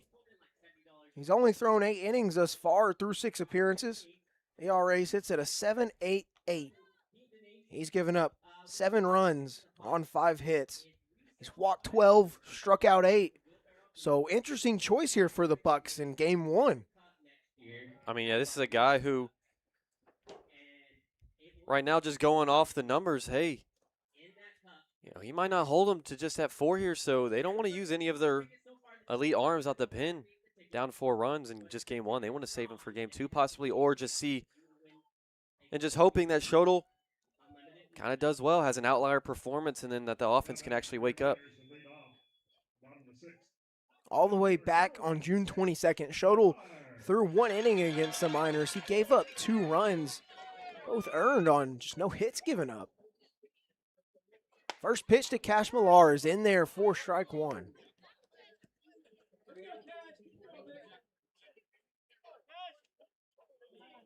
So Taylor Tracy's day ends.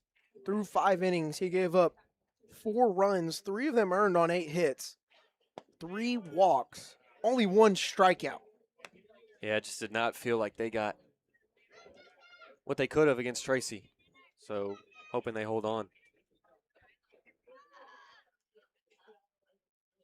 Schodel lines and delivers the 1-1 to Millar. This one's hit in the air near the right field line, now in foul ground. Smith, the first baseman, basket catch into his body. There's out number 1. Good start for Schola. What a lax catch out there in right field for Smith. A little nonchalant. Brings up Jackson Babcock here. He's 2 for 3, couple of singles, and a run scored. But Tracy, in the regular season against the Miners, 12 strikeouts across 12 innings. Only 1 through 5 today in the championship. Babcock takes ball 1 inside. Yeah, and then in terms of earned runs, because they had 4, 3 of them earned, matching his whole season total. I mean, what a day. That's why they say you flush the regular season, it means nothing, and Babcock's going to get drilled. That one came all the way in and got the back left of his tricep. That one broke in and just barely got him. Yeah, started behind him. Babcock aboard for the 3rd time now today. Does it again. He would have loved a chance to actually swing it there, but yet again, inning number 6 now, the Miners have had a base runner. Schodel, first pitch to Will Godfrey. Outside for ball 1.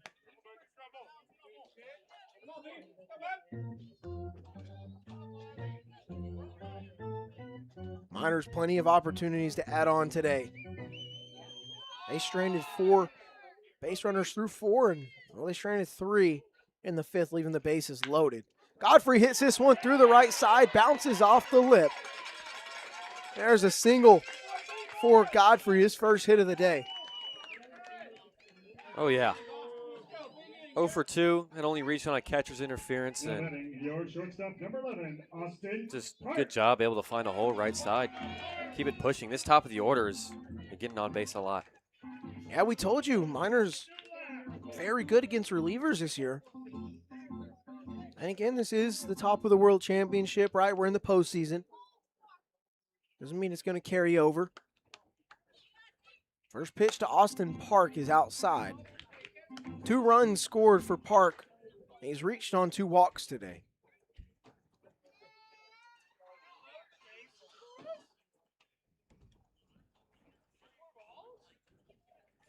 Not a lot of wind blowing at field level, but up by the trees, carrying out a little bit towards right center a bit.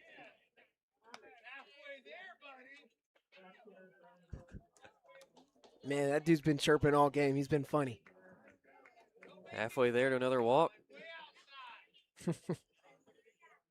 I tell you what, Matthew Miners fan, they're best in the ABL. No better place to be hosting the top of the World Championship. 2-0, low and in for ball 3. I'll say there was some good action in Kenai. And I can only imagine down left field, the beer garden, if there was a chip going on. Now, that doesn't make them the best fans. No, it though. doesn't. Maybe the rowdiest. Oh, for sure. So Babcock on second, Godfrey on first. The 3-0 misses way outside. Another 4-pitch walk to Austin Park. He's now reached 3 times, all via the walk. He has improved this second half of July. Since he is hitting over 300, guys are going to work around him and laying off those pitches outside. He's gone on base at a super, super high clip, even if the average has dipped down just a bit. Here comes Kirk Schreider, the head coach of the Bucs, to have a conversation with Schodel. We're leaving Taylor Tracy, and just hasn't been good work for him. He got Cash Millar to pop out in foul ground, but then a hit by pitch, single, and now a walk. Is a huge opportunity for Millar, who has been super, super hot. A chance to break this one open. 156. 8, 2. Said it before, it'd be really nice for the Miners to be leading by more than 4 runs, but maybe, keeping it close like this makes you play a little bit more locked in, right? You don't get comfortable. It's what they struggled with, first half of the season, was keeping the pedal to the metal. They've certainly picked that up over the end of the regular season. I mean, Most they've definitely. won 6 of their last 7, won 3 in a row to finish things off and take the 1 seed. Now here, cleanup hitter Kenyon Millar takes ball 1. I imagine even the Bucs, they wanted to have a conversation as Kenyon was coming up too. It's a hitter you want to be careful with. Yeah, and Shoto right now, he has not found the zone, just really only once, and Godfrey got a single out of it. Shoto's 1-0. Upstairs to Millar.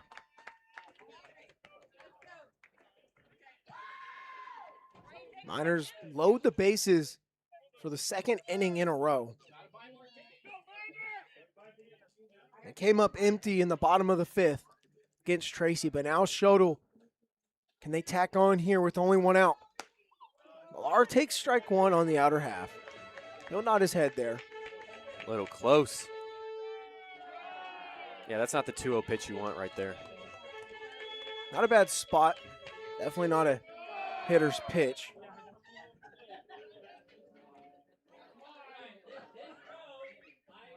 Two one.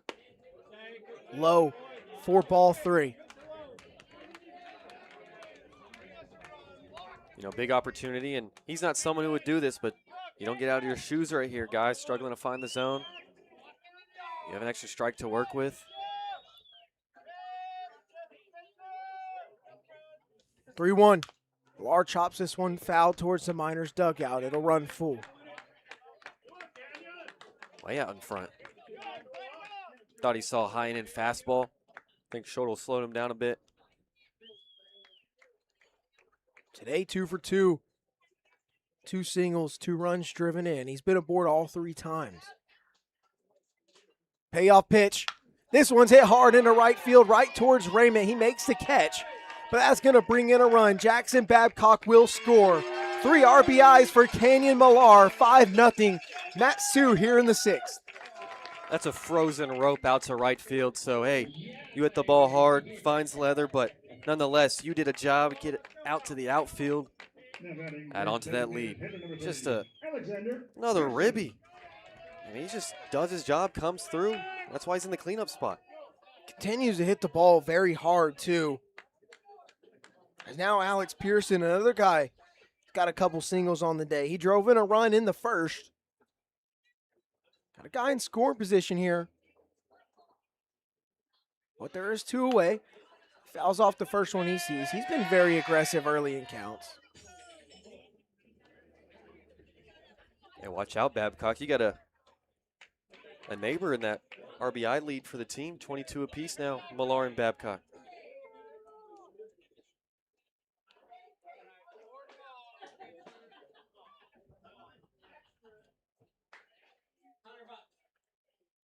Shoto's 0-1 to Pearson. Swings this one too and pops it up.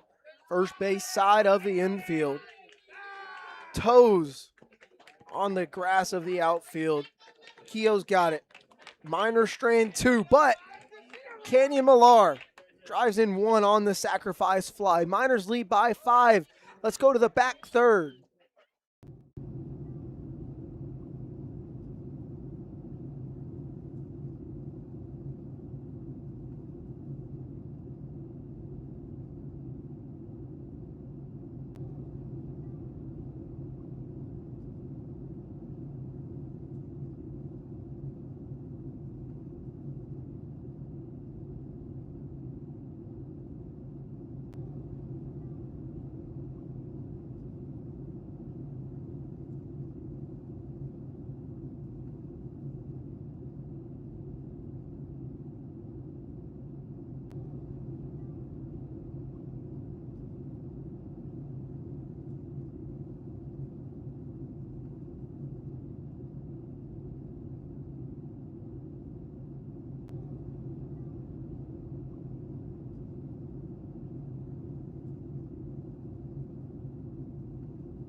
We've hit the top of the 7th.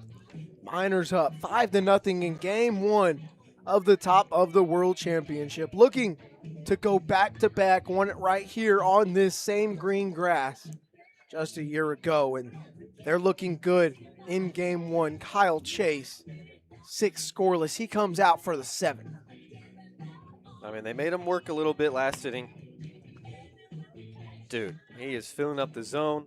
He's getting a lot of quick outs, a lot of rollovers. Easy things to work with. They haven't even actually hit him hard. Just Leading off, absolute money what you wanted game one. left fielder number 17, Camden Lanfear. It will be 6, 7, 8 for the Bucs. Only 4 hits on the day for them. Yeah, and for Chase, I mean, all 4 pitches, they've worked really well. There's nothing that he's had to rely on too much. He can go to anything. Sword for strike 1 to Lanfear. You saw him to get that final K on Dara, strand 2. That slider, outer third, perfectly placed. Ooh, another check swing, but Lanfear definitely didn't go there. He's got a couple with that split finger, too. Ooh. And that ball can go straight. It can go, one direction horizontally. It can go vertically. Then he paints a fastball. Yeah. Like, Throwing, or not throwing, hitting a baseball, hardest thing to do. Sorry. Just the truth. Chase has made it even harder on this Bucs team so far today. 1-2 upstairs.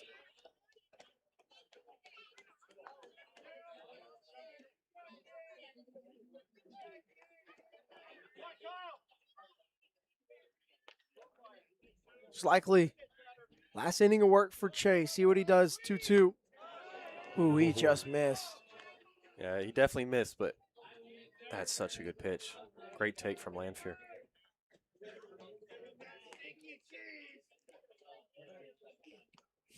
We go with the cheddar right here. The stinky cheese, according to the Miners faithful. This one's going to be fouled off right side. Stays 3-2.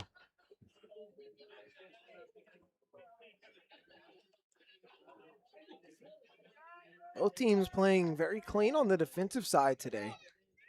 Bucs have had to make almost all of their outs in the field. Another payoff, fouled off of Spooner's top of his helmet and the home plate umpire, but everyone's all right. Yeah, it's clear third time through the order for Chase. Almost everybody making him work a lot harder. Serving that pitch count up. Third time through the order, Bucs have gotten a little bit better as there's ball 4 from Chase. And that's the usual, right? It's nothing out of the ordinary. Now batting, third baseman number At 20. the second walk of the day for Chase. First one came just last inning. Done a very good job limiting the free passes. Now here's Hayden Miller.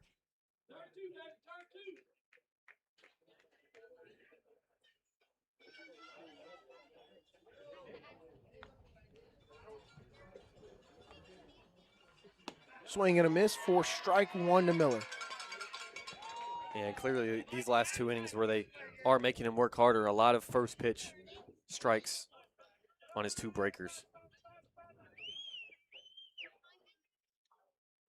Miners have Connor Mundy loosening in their bullpen.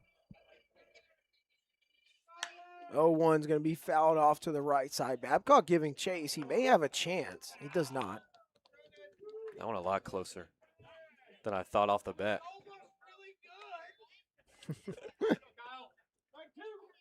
It's another reason we wanted to host the championship. Home field advantage, get some good chirps going.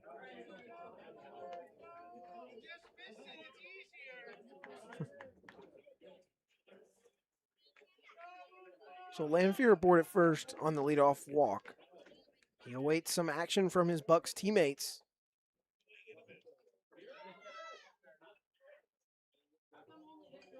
Chase the pause, 0-2. Runner takes off for second. That one swing and a miss for strike 3, but It's a drop third strike, gets to the backstop, and now the Bucs 2 men on.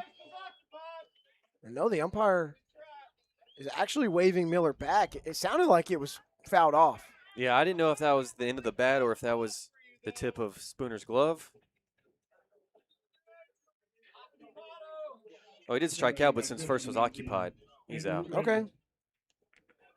Steal does not change that. At least a steal attempt doesn't. I just thought it was fouled off to begin with. But nonetheless, it's a strikeout. Chase has 7 today. 1 out man in scoring position for the Bucs. There's strike 1 to Andrew Raymond. And his first wild pitch, or at least just, and I'm just not in the scorebook because the runner moves up. I just mean in general. Like he was dialed in. Tracy had a bunch. Chase, that was just his first.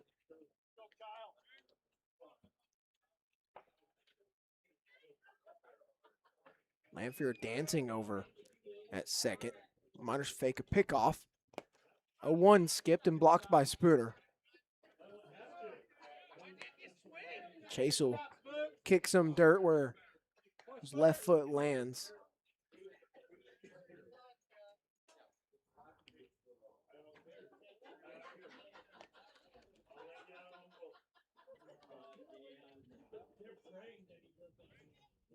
Another opportunity right here in front of the Bucs. They haven't come across many today.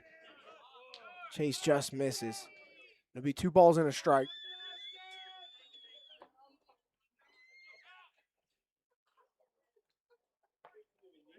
So far today, the Bucs 0 for 2 with runners in scoring position. That tells you how little they've had a man on second. They haven't had anybody reach third yet today. That one's fouled off, evens the count. God, no one reached third.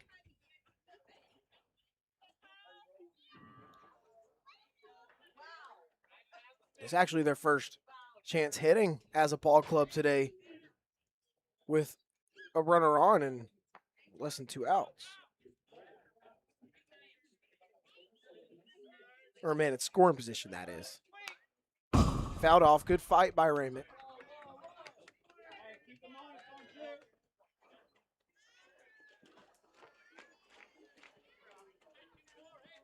Chase pitch count nearing 100 here in the 7th. This may be the last batter he faces, but then again, this is his last appearance of the season.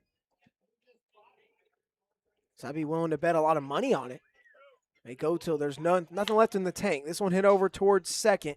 Total fire to first, but Lanphier got the jump and a steal attempt going to third. So there's the first base runner at third today for the Bucs, but there's 2 outs.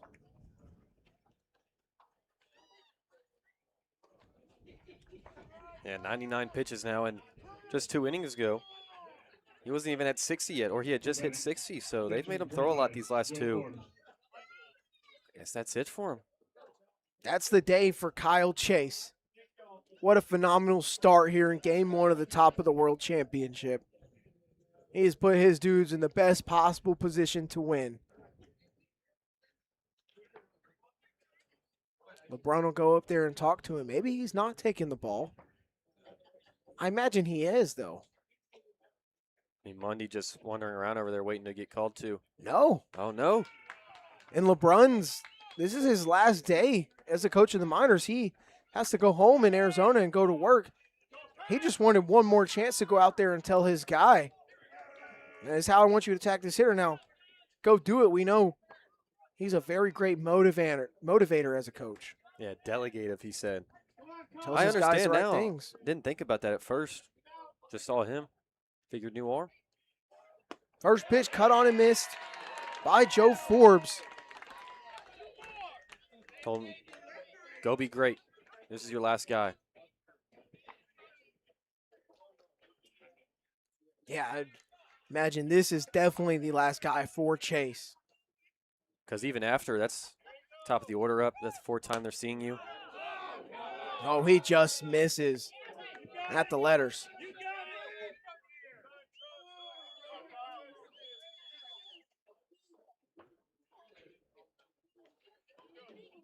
One. Another swing and a miss. Forbes looks lost in the box.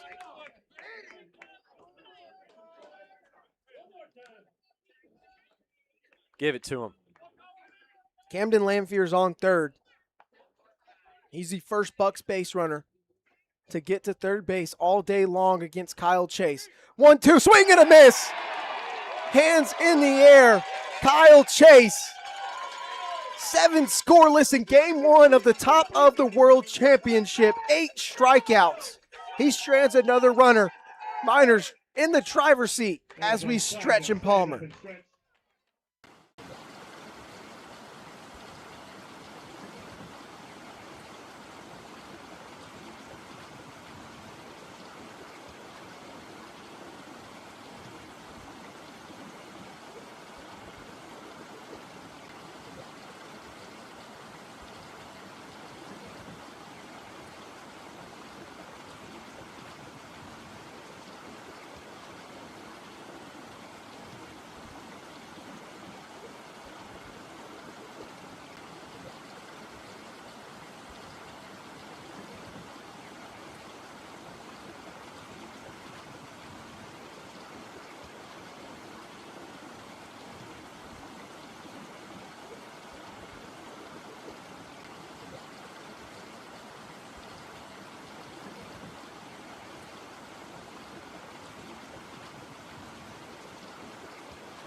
We've stretched at Hermon Brothers Field. Kaden Bessent along with Ben Cameron. Your left fielder, number 19. Miners 5-0 lead in game 1 of this best of 3 series. Winner absolutely in the driver's seat to win the ABL title this season. Here's Will Millard against Wyatt Shodel. First pitch inside for a ball. What a day, Kyle Chase. Last start, game 1 in front of the home crowd, 7 scoreless. I got chills. 2 balls, no strikes to Millard. Straight butter from Chase. You could tell the start meant a little bit of something to him. Right, showed a lot of emotion out there on the bump. Miners guys haven't done that a lot this year. But in some very meaningful baseball being played today, it certainly came out of the competitor that is Kyle Chase. It's 3-0 to Millard. Shodel comes home. There's a strike. And Millard finally able to get a full plate appearance. Swinging the stick, seeing it, not trying to lay down a bunt.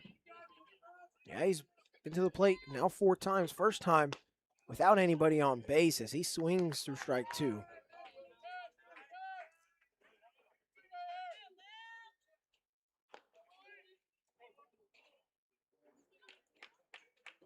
Miners catcher playing left field today. Bounces around spot to spot. Hits one hard over towards third. Off of Miller's arm. Leach grabs it, but it's not going to be in time, and the ball gets away from Smith at first. Millard headed towards second. The throw comes, but he's under the tag. He's safe.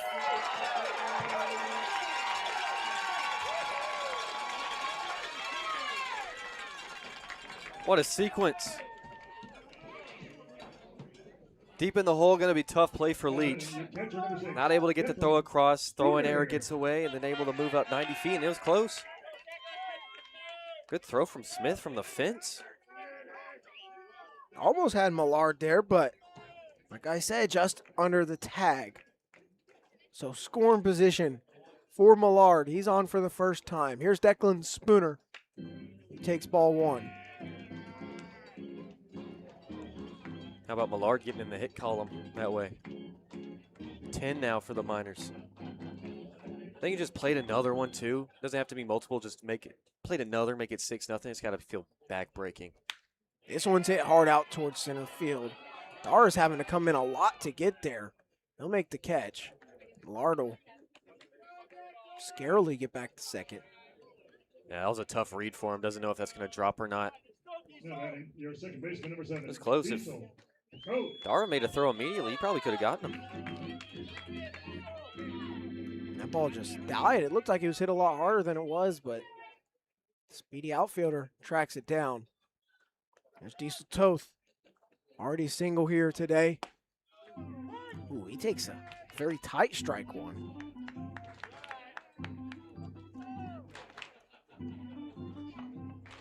Five runs on 10 hits today for the Miners.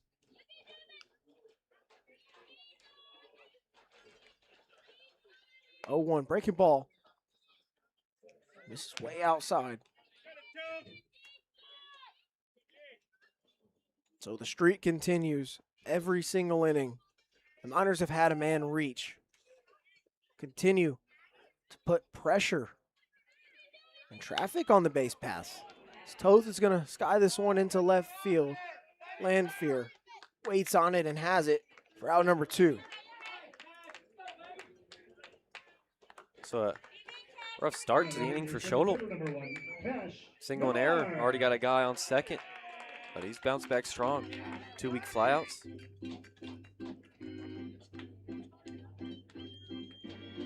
Now here comes a 9-0 hitter, Cash Millar. Smoked a double in the left center field gap. Back in the 4th. Takes ball 1 downstairs. Will Millard singled to the left side. Got to second on that throwing error from the shortstop, Finn Leach.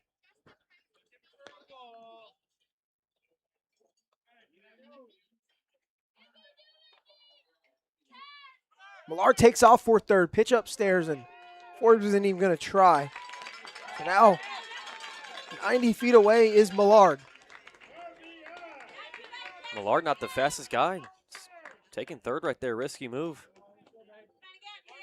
Luckily a pitch that gets away from Forbes. Has to go stretching for it. Cash Millar, add on. A lot of room up the middle here. Takes outside, 3-0. And if you're Millard, you know you're not trying to do too much.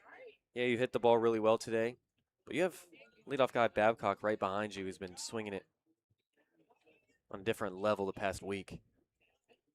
Schodel, 3-0. He misses upstairs, a 4-pitch walk. Cash Millar will reach. Now here comes the top of the order. And right in the right fielder, number 9, Jackson Babcock.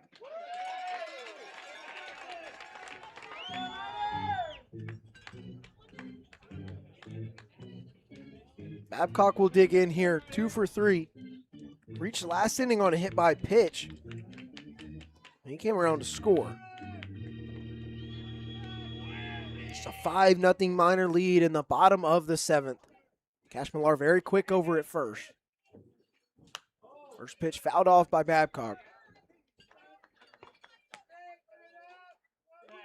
Over at first, the speedy Cash Millar, 15 stolen bases, almost all of those coming in the month of July. He's been on a tear, especially these last 2 weeks.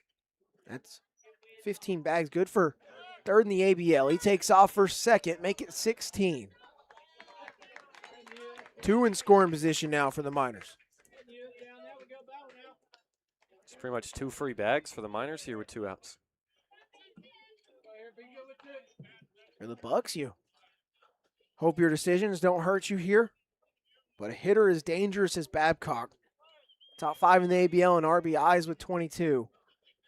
Swinging a hot stick, and he hits this one hard on a line to Keogh. Catches it just right above the ground. for out number 3. The Miners strand 2 in scoring position. Hey, folks, if you bought yourself They take a 5-0 lead into the 8th. now would be a good time.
We're in the top of the 8th. Connor Mundy, the new arm for your Matsu Miners.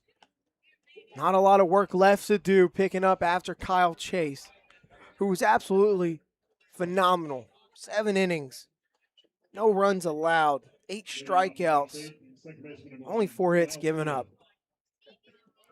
Kyle Chase, just what a day here in Game 1. But Mundy, the sophomore right-hander, playing out of Sam Houston State from League City, Texas. You'll see 1, 2, 3 to lead off this 8th. There's strike 1 to Miles Keogh.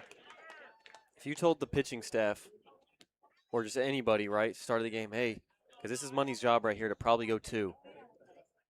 If you only would have used Chase and Mundy to get through Game 1, you'd been like, no way, you would have been pumped. Against this Bucs offense, I mean, we told you, what was it, the last 8 games of the regular season, they were averaging over 9 runs a game. Yeah, it's just absurd. First in pretty much every offensive category that makes sense to keep track of.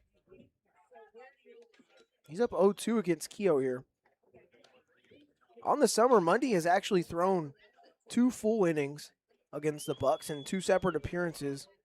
When an inning in 2/3 on July 5th, he gave up no runs on a hit, and then back on July 25th in a doubleheader, he gave up 1 run on 1 hit just through a third of an inning.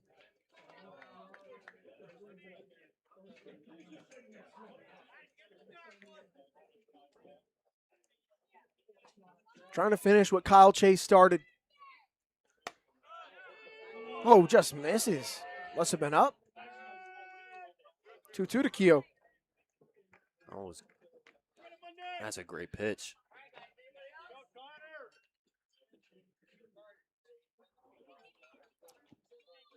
Mundy's offering. This one hit right over his head. Park on the run, on to first in time. Nice. Out number 1 right there for the Miners. Park's defense at short has been so phenomenal. You know, after he kind of cleaned up the errors, and look at that. Could have been an infield single, but if you're Mundy, tip your cap to your shortstop right there. Great play. That brings up Finn Leach, the shortstop. Surprise, surprise. He's 0 for 3 today. Complete opposite of what he did 2 days ago in the regular season finale. Mundy will miss, but close. And also on Mundy, too, he's coming off an outing against the Chinooks on the 28th, where he threw 4 scoreless. Only allowed 2 hits. There's a strike. So you have all the confidence in the world with his form right now to just go 2 innings. Not asking too much.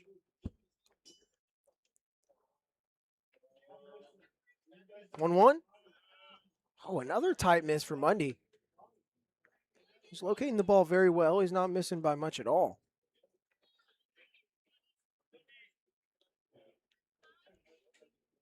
But the Miners up 5-0 here. The Bucs down to their last 5 outs in game 1. This one's hit and blooped into left field. Going to get down for a single for Finn Leach. There's his first hit of the day. That's another base knock for the Bucs that just isn't hit hard. I mean, their last hit by Denton in the 6th inning was also a bloop knock.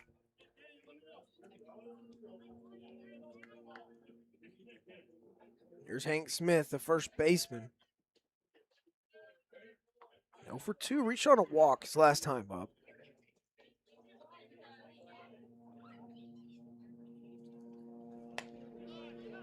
Oh my goodness, Mundy just barely missing right now. That's a great fastball. That looked like a strike all day from everybody.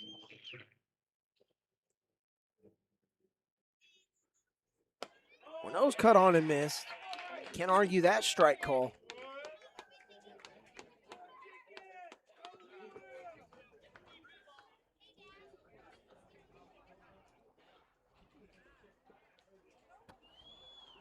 If you are Mundy, you are pitching pretty comfortably here. Up 5 runs. This one's going to be hit and through the right side for another base hit. Headed towards third is Leach. The throw is going to be cut off by Park.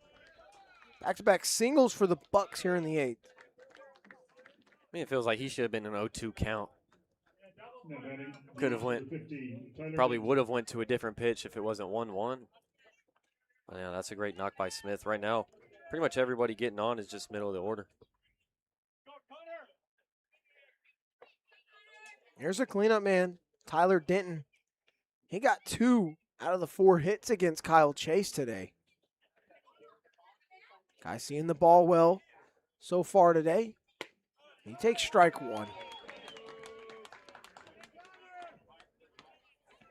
Connor Mundy back in the top of the World Championship for his 2nd year in a row. He was a part of the 2025 Matsu Minor squad that won the ABL title in 3 games in dramatic fashion. Down 7-0, storm back, beat the Bucs. This one's hit hard, and it's going to be backhanded by Park. He'll go to second for 1, bobbled by Toth. There will not be a play in time at first. So there's the first run of the day for the Bucs. It's 5-1. Ooh, possibly could have had that inning-ending double play. Still impressive to get 1 out, though. That was a fast transfer from Park off the backhand deep in the hole. And you're up 5 runs right now. You'll definitely take it. Man, the Bucs only have 4 outs to work with. As there's ball 1 to Ryan Dara. After Tyler Denton drives in, run number 1 on the fielder's choice.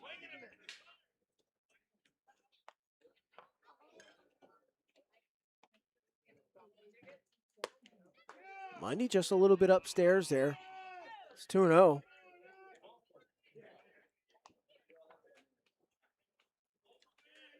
Jonathan Anders standing up and holding a baseball in the Miners bullpen. They may want to bring him in for 1 and close it. This one's hit hard into center field, but Cash Millar will have the play. There it is, out number 3. The Bucs do get on the board, but they do trail by 4 runs as we go to the bottom of the 8th.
Wyatt Shuttle still out there for the Anchorage Bucs.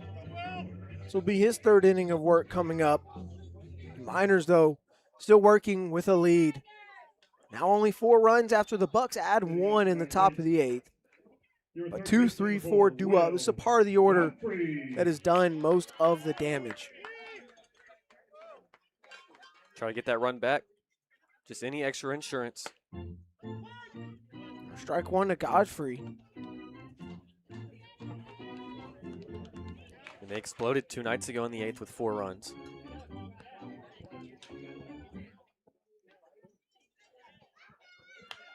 A 1 fouled off by Godfrey.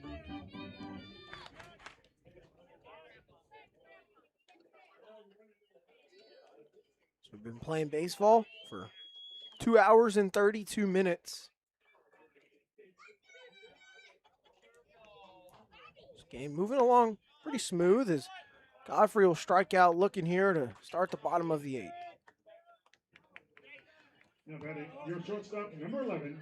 And only the second strikeout of the day that the Bucs have gotten on the Miners. That's how great that they've been. Then again, stranded a lot of guys on the base pass too.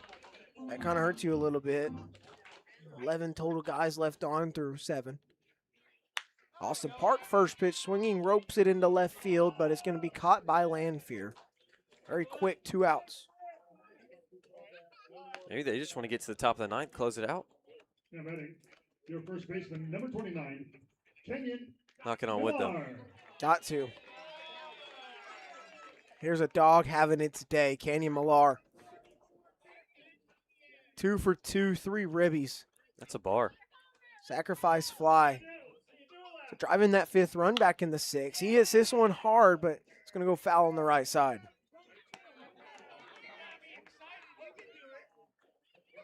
Dude has just been playing MLB The Show on rookie mode the last 2 weeks. We're talking, what now? 10 RBIs last 4 games. It's come to life at the right time, that's for sure. Miners needed it. Now I'm sure hitting over 300. When at once, pretty sure actually he was just below 200 or just sitting above 200. I mean, that was early in the season, small sample size, but. 2 balls and a strike.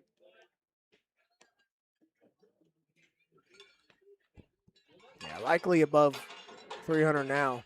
He was hitting 289 coming into the game. He's 2 for 2 today. Shodel, 2-1 pitch. He misses. Throwing a lot of stuff away to Canyon here. And one time he did kind of leave it in. It was the one roped foul on the right side. Just being careful. 2 days ago in the regular season finale, 2 home runs for Canyon against the Bucs. He'll work a walk, his second of the day. Miners have a 2-out base runner.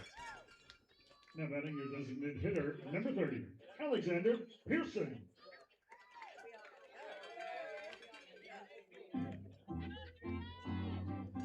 Alex Pearson will hit now. 2-way in the bottom of the 8th, looking to add on. He's got 2 hits on the day as well.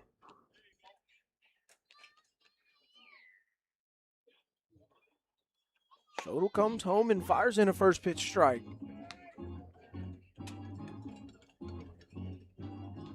Miners just 3 outs away from being winners of Game 1 of this top of the World Championship. Did the same thing last year against the same team and in the same place.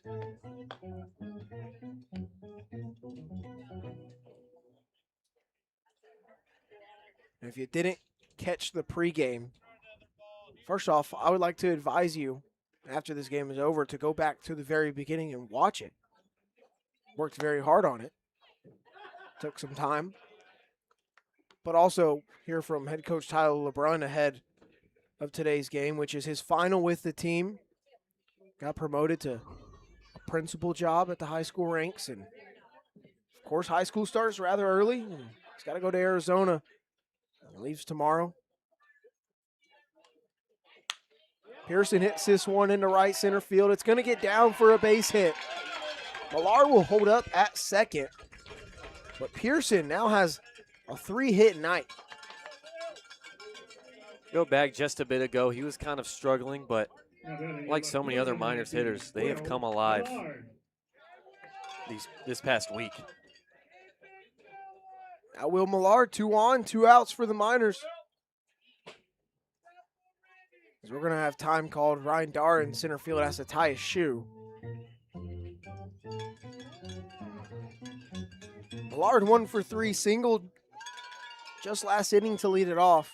He got stranded at third. He's one of those 11 Miners base runners that have been stranded today.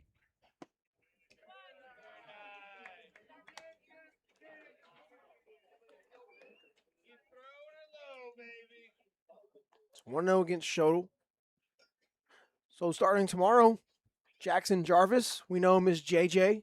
He'll take over as skip of the Miners for the last 1 or 2 games. Millard pops this one up behind home plate. Catcher Fords will run out of room.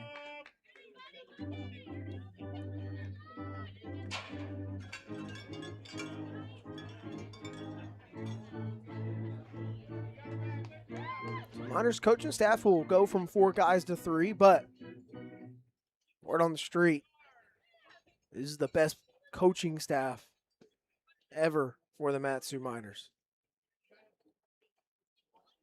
1-1 upstairs.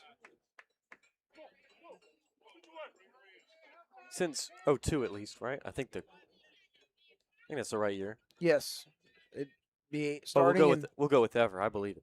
best coaching staff from 2003 to now in that time frame. 3 balls and a strike to Millard with a base open here.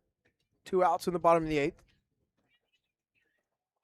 Tyler LeBrun in his 8th year. Not all of those as a head coach. Jackson Jarvis be skipper tomorrow. He's in his 2nd year with the Miners. Millard draws a walk. Bases are now loaded. Now batting, your catcher number 6. Schodel was so close to getting into the top of the 9th.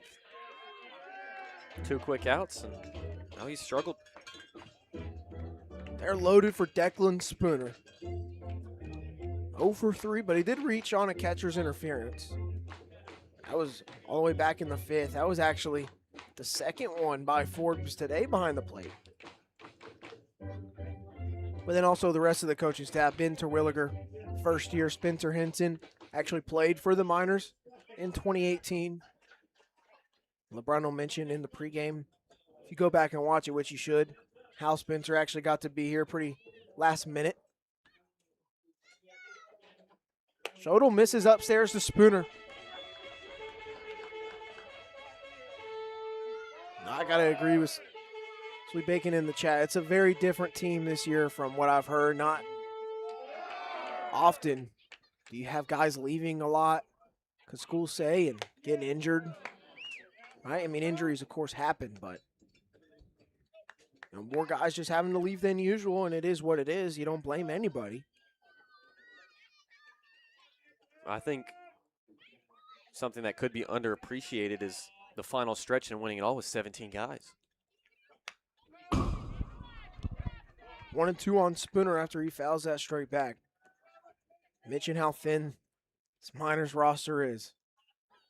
Got 9 pitchers. Technically, that number will be down to 8 starting tomorrow because Kyle Chase, he just threw 103 pitches today across 7 innings. Only 2 position players on the bench. One of them a two-way guy. Spooner goes down looking. He drops his bat in heavy frustration. The Miners leave him loaded for the 2nd time today, but 3 outs away from a Game 1 win. We'll go to the top of the 9th.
It's the top of the 9th inning at Hermon Brothers Field. Kaden Bessent along with Ben Cameron. Miners 3 outs away from being winners in Game 1 of the top of the World Championship. Connor Mundy, strike 1 thrown to Camden Landfear. 6, 7, 8 due up for the Bucs. They've got work to do, down 5-1.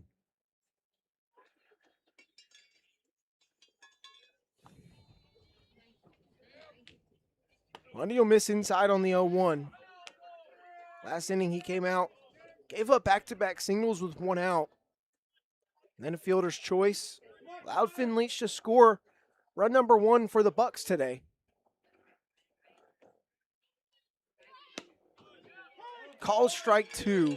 That one catching the low outside corner. Wasn't really getting that call last inning.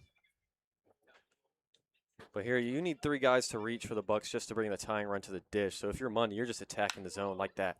Yeah, this one's hit into right field. Jackson Babcock to his left. Still going, and he makes a catch. There's 1.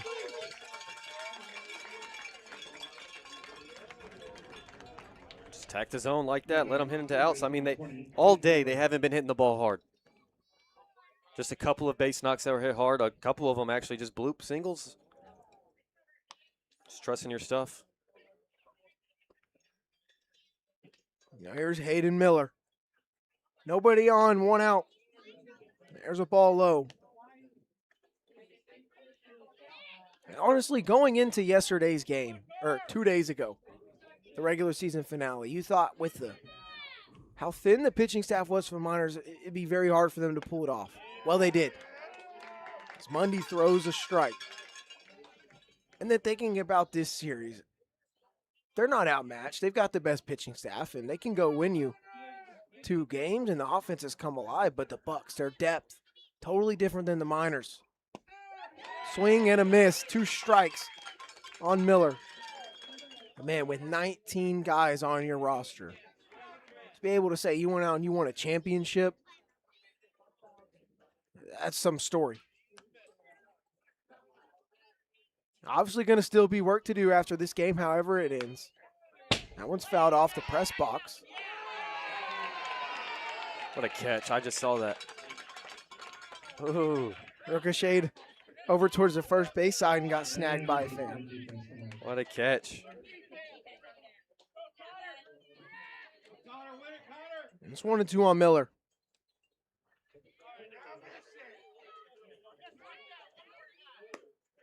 Ball outside, went with the breaking ball again.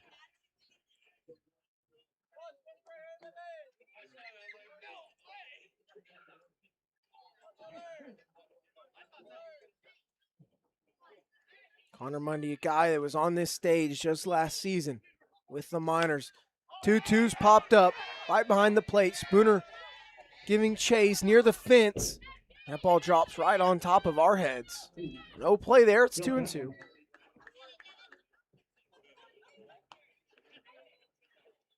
Money can get these 2 outs.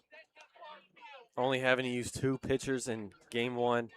We reached our goal there. You almost can't say any words. That's huge. If you can get away with 2 guys in game 1, Cooper Grace in line to start game 2. Yeah, Brady Clark and Jonathan Anders available out the bullpen. This one's roped over to third. Godfrey dives, but it's fair and down the line. He can't get it. Millard will grab it and hobbling almost into second. It's Miller, but he's got a 1-out double. This game continues. Yeah, it wasn't that bad there. I mean, just fighting with 2 strikes, fighting and fighting, and then just able to get one down the line hard. But in the head of Mundy, that run does not matter. You're up 4, you just need 2 outs. You don't even focus on him. I wouldn't even give him a look. Now the right fielder, Andrew Raymond. Man in scoring position with 1 out.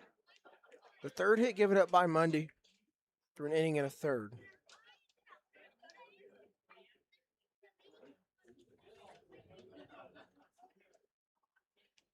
Comes home. There's strike 1 on the inner half. And in fact, that runner on second doesn't matter so much to where you'll see at the major league level guys intentionally balk just to get a guy over to third, just to limit maybe sign signaling or anything. Not like that's happening, but it just doesn't matter. With the 4-run lead, you can let one come across here. Swing and a miss for strike 2.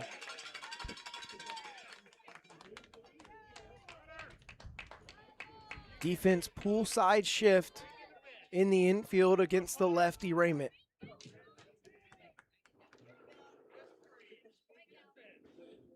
A look at second. Mundy's 0-2. Swing and a miss. 2 away in the top of the 9th.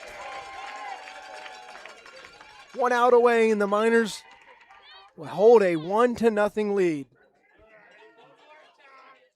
As Andrew Sheffield will be called on to pinch hit here Pinch hitting for the Bucs. for the catcher, Joe Forbes. Palm Harbor, Florida, and Florida Gulf Coast. Number 2, Andrew Sheffield. Smart move. I mean, Forbes 0 for 3, 2 punchies, and hitting about 100 on the season.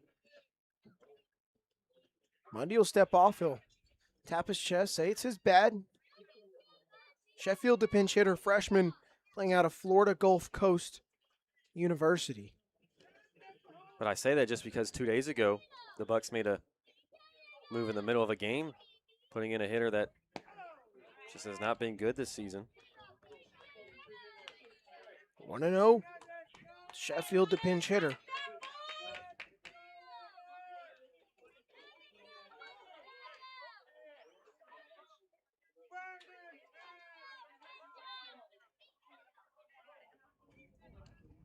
Mundy's 1-0. That one's inside for ball 2. And you go back to that 8th inning. He missed more than he would have liked, but they were all very close.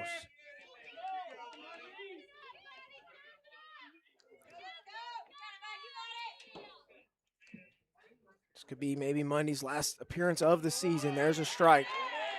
It's 2-1. What a way to come in and close out the game. In relief of Kyle Chase, who was magnificent.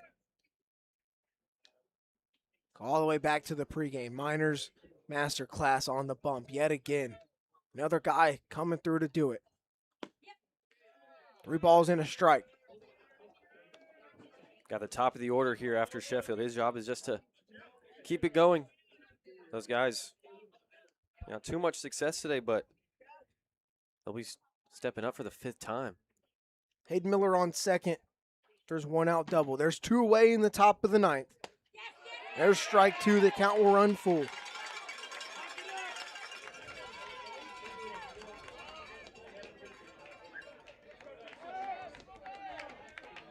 The Bucs down to their final strike here in game 1. Sheffield trying to extend the game. Mundy trying to end it. This one's hit over to third on the ground. Godfrey on the run to first. Backhanded and no, off the glove of Kenyon Millar, and the run's going to come home and score. And so this ball game does extend. It's now 5-2. Miners still lead.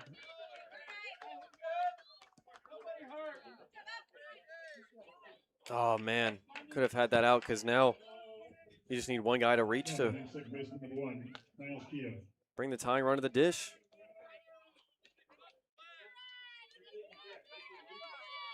There's Miles Keough, the leadoff man, with 2 outs. Money slips on the mound. There's ball 1. Maybe it wasn't Tracy early.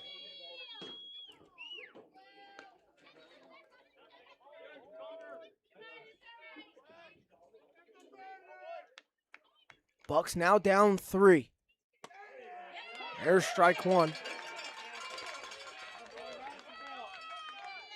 For Keough, the high school graduate, in a big spot here, trying to extend game 1 and keep the Bucs' hopes alive. Trying to not go down 0-1 as this one's poked into right field, right towards Babcock. He's got it. That's the ball game, folks. Miners 5-2 winners in game number 1. They're in the driver's seat, 1 win away from winning the top of the world championship for the 2nd year in a row. And oh my goodness, Kyle Chase, 7 shutout innings, 8 strikeouts, only 4 hits given up. Certainly did more than enough for this offense to come through. Oh, I mean, the offense left so much on the table. 14 guys left on base. You need to be better than that. But it was enough today. It was enough out of these two arms.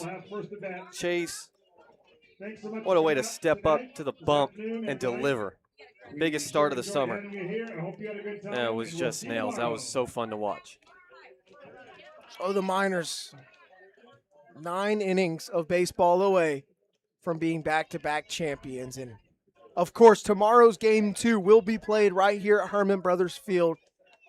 First pitch will be at 4 p.m. We'll be live, probably same as today, about 3:35, 3:40. Hopefully the pregame will get going right here on YouTube. Kyle Chase gets the win, his 5th of the season as a starting pitcher. He now leads the ABL in wins, and it will likely end that way as well. As head coach Tyler LeBrun's last game as the skip this summer, right before he goes home, they do it in victory fashion in Game 1. Oh, that's a huge Game 1 right there. Just once again, pitching dominates the Bucs. Offense does enough. They once again left a lot on the table, but so they're gonna have to fix that in Game 2. And also, just so huge to only use 2 guys when your arms are already pretty thin. Now you have a lot of good arms at your disposal tomorrow for Game 2. Yeah, and in Game 2, the Bucs will bat last. They will act as the home team, though it will be played at Hermon Brothers Field. But the Miners, they're up 1-0 in this top of the world championship. Don't go anywhere. We're going to step aside as we wait some post-game interviews up here in the booth.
Welcome back to Hermon Brothers Field. Joining us now, the winning pitcher, Kyle Chase. 7 shutout innings, 8 strikeouts, 4 hits given up. You now lead the ABL in wins on the season with 5. How does it feel to get that in Game 1? You were very fired up at the end. Thank you. Yeah, I feel really good. The boys were able to scratch a couple in the first inning. First couple innings didn't feel like I had my best stuff, but after that third inning, I kind of just found it and kind of just built off that, throwing strikes and competing, and it went pretty well for me. Yeah, and on the bump, every pitch seemed to be working well. You didn't have to lean too much on anything, but in your mind and from your perspective, what was working best for you? Might be a little full of myself here, but I think they're all working really good. Curveball was on, cutter was on, fastball felt really good, and was able to sprinkle in some change-ups in there too, and get some swing and misses, but it all felt really good tonight. And throughout the course of the regular season, you weren't the number one guy as like the first starter, right? Or in college baseball, the Friday guy. Guys have left. You've stepped into a bigger role. And just what has it been the journey like for you this summer, and then to play such a big role as the guy in Game 1? Yeah, it was really awesome. I mean, Jackson Baker was up here. He had to go home, but he was a guy here, and once he got sent home, I knew I had to step up a little bit, and once Skip told me I got the rock Game 1, been looking forward to this for about a week now, and I'm just blessed to go out there and compete, and super happy I let the boys with the win today. Yeah, and there was a point, 7th inning, 2 outs. We actually thought your day might have been done. Skip coming out. He doesn't do that for mound visits, only on changes, right? And what did he have to say to you? Because you settled in, got your 8th punch, he got out of it, finished off a great start. Yeah, he came out there, and I saw him. Was a little frustrated. I thought he was going to take me out. Just asked me if I wanted it, and obviously I did, and was able just to flip in some curveballs and get a couple swing and misses, and went from there. But it was awesome. Yeah, 103 pitches through 7 innings. I mean, take me through the different emotions and what you're thinking about mentally. At one point, from the 2nd all the way to the 6th, you'd retired 15 guys or 14 guys in a row. And then, right, the 7th, you had to do a little bit more work in that end of the 6th. Talk about just the difference between those two spots and how you just mow these guys down. Yeah, like I said, the first inning, second inning, I feel like I wasn't fully there. I didn't really fully have my stuff, but once I kind of got into that 3rd inning, I got a 1, 2, 3, I think, with the top of their order. And I mean, usually the 3 best hitters are top 3, so I kind of just use that as confidence. Was able to get the next few in a row for a couple innings, and it just felt awesome. I feel like I honestly reached like a state of flow, kind of, and just able to throw all my pitches in the zone, get some weak contacts, just the first pitch strike, getting some weak contact on that, and just kind of going from there. Yeah, and that start goes deeper than just, winning game 1. For game 2, you only had to use 2 arms, and it's already a thin pitching staff right now with people leaving. Just to you, how huge is that you're able to come through for 7 innings? Yeah, that was awesome. I mean, I think my most here has been 6 so far. I knew I was going to have to be pretty solid today. I mean, we're pretty short-staffed. So I knew I had to go out there and just compete, throw strikes, and kind of limit the free bases. And it's pretty funny, too. On 2 days ago, Skip came up to me in the dugout and just said, KC, you're going to go 7 shutty, and then we'll pick you up in a couple days. So hearing that, too, it's pretty funny. It worked out, but, yeah, it was kind of funny. All right, well, thank you so much, Kyle, for joining us. The winning pitcher, 7 shutout innings, 8 strikeouts. The Miners win game 1, and we're about to see if we've got anybody behind you. This door's been opening and closing. There he is for the 2nd time today. Head coach Tyler LeBrun will join us. First time on the field, this time in the booth. You know what to do. Hold that. Yeah. All right. Talk about the dude that just left, KC. I mean, that was it right there. I couldn't give it up to that kid more. I mean, he's earned it. He's a vet in our clubhouse, and that's exactly what we needed in game 1. He did exactly what we needed. He competed his tail off. I didn't think he had his good stuff working early, but he kind of got through it and kind of settled in. And, man, to go out there and give us 7 shutty, that was impressive, 100%. Yeah, and you went out there, went out to go in the 7th inning, and because it was you, we thought he was done. Yeah. What is your thought process going out there yourself, and then also what did you ask him from your end? I mean, he was at, I think, right around 100 pitches at the time. I was looking at our pitching coach, and we were looking to make a move there, but I felt like Casey had earned the right to have a conversation before we made a move. And I just kind of went out there and said, hey, you want it? And he's like, yeah.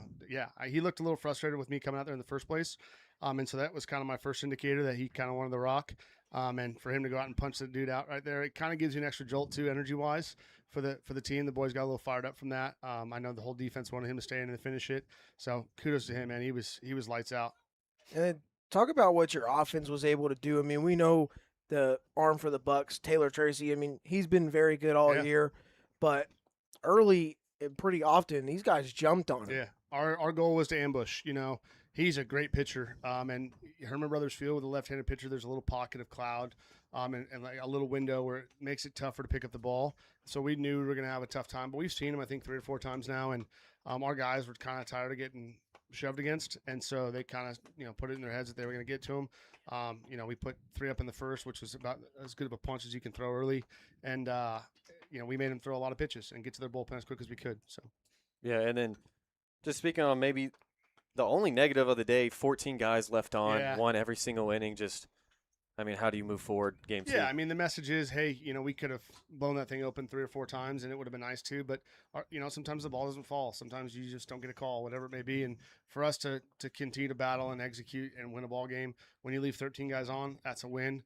But I know our guys weren't happy with it either. The end of the night, you walk away with a win. That's the end goal. But we'll keep pounding away. Tomorrow's a big one for us. We got Cooper Grace on the hill. I like where we're at. And we talked to you about this before the game, but right, you're leaving after this. That was your last game in 2026. Yep. Being the head skip for the Miners. Yep. For the guys to do what they just did in game 1 against an arm like Tracy and against an offense like that. I mean, how do you feel? Emotional. I love this group of guys. Like we talked about pregame, I've talked about it for the last 2 weeks. That you got 17 bodies here right now. That we talked about a goal that we had in beginning of the summer, and we're there. We're at the finish line. Might as well do something cool with it. And for Casey to go out and do what we did today, us to tag him for 3 in the first, and then keep adding punches as we went on, and to win a ball game, it just puts us in a really good spot the next day or two to bring another ring back to Palmer. Yeah, and how big is it for game 2 only having to go through 2 arms? If someone told you before the game, hey, 7 shutties, Monday 2 frames to end it, you only have to use 2 arms and a thin pitching staff, what are you saying? I would tell you that with Casey on the mound, I thought we had a pretty good chance. I told Brady Clark yesterday, I said it'd be pretty cool if Casey can go out and give us 7 scoreless, and he went out and did it. Excuse me. But yeah, it puts us in a good spot. I mean, we got, like I said, Cooper Grace, who's probably been one of our more efficient arms in the back end, with Anders and Brady Clark. You get Stringer back tomorrow. You get Autumn Pancona back tomorrow. I mean, we're fully loaded. So let's go take care of business tomorrow and bring that ring back to Palmer. All right, thank you, Coach, for joining us. And that's the last time for 2026 with Tyler LeBrun. The Miners are 5-2 winners in Game 1 of the Top of the World Championship. They take a commanding 1-0 lead. Let's go get it tomorrow, same time and place. Ben Cameron's ready. About 3:35 on YouTube, we will be live right here with another special pregame action. And you know what? Since some of you are still here, if you didn't watch the pregame, please go back and watch it. We worked really hard on that. But Miners up 1-0, a chance to win it all tomorrow at 4 p.m. Alaska Daylight Time at Hermon Brothers Field. From Ben Cameron, I'm Kaden Bessent saying so long, good night, thank you, and see you tomorrow.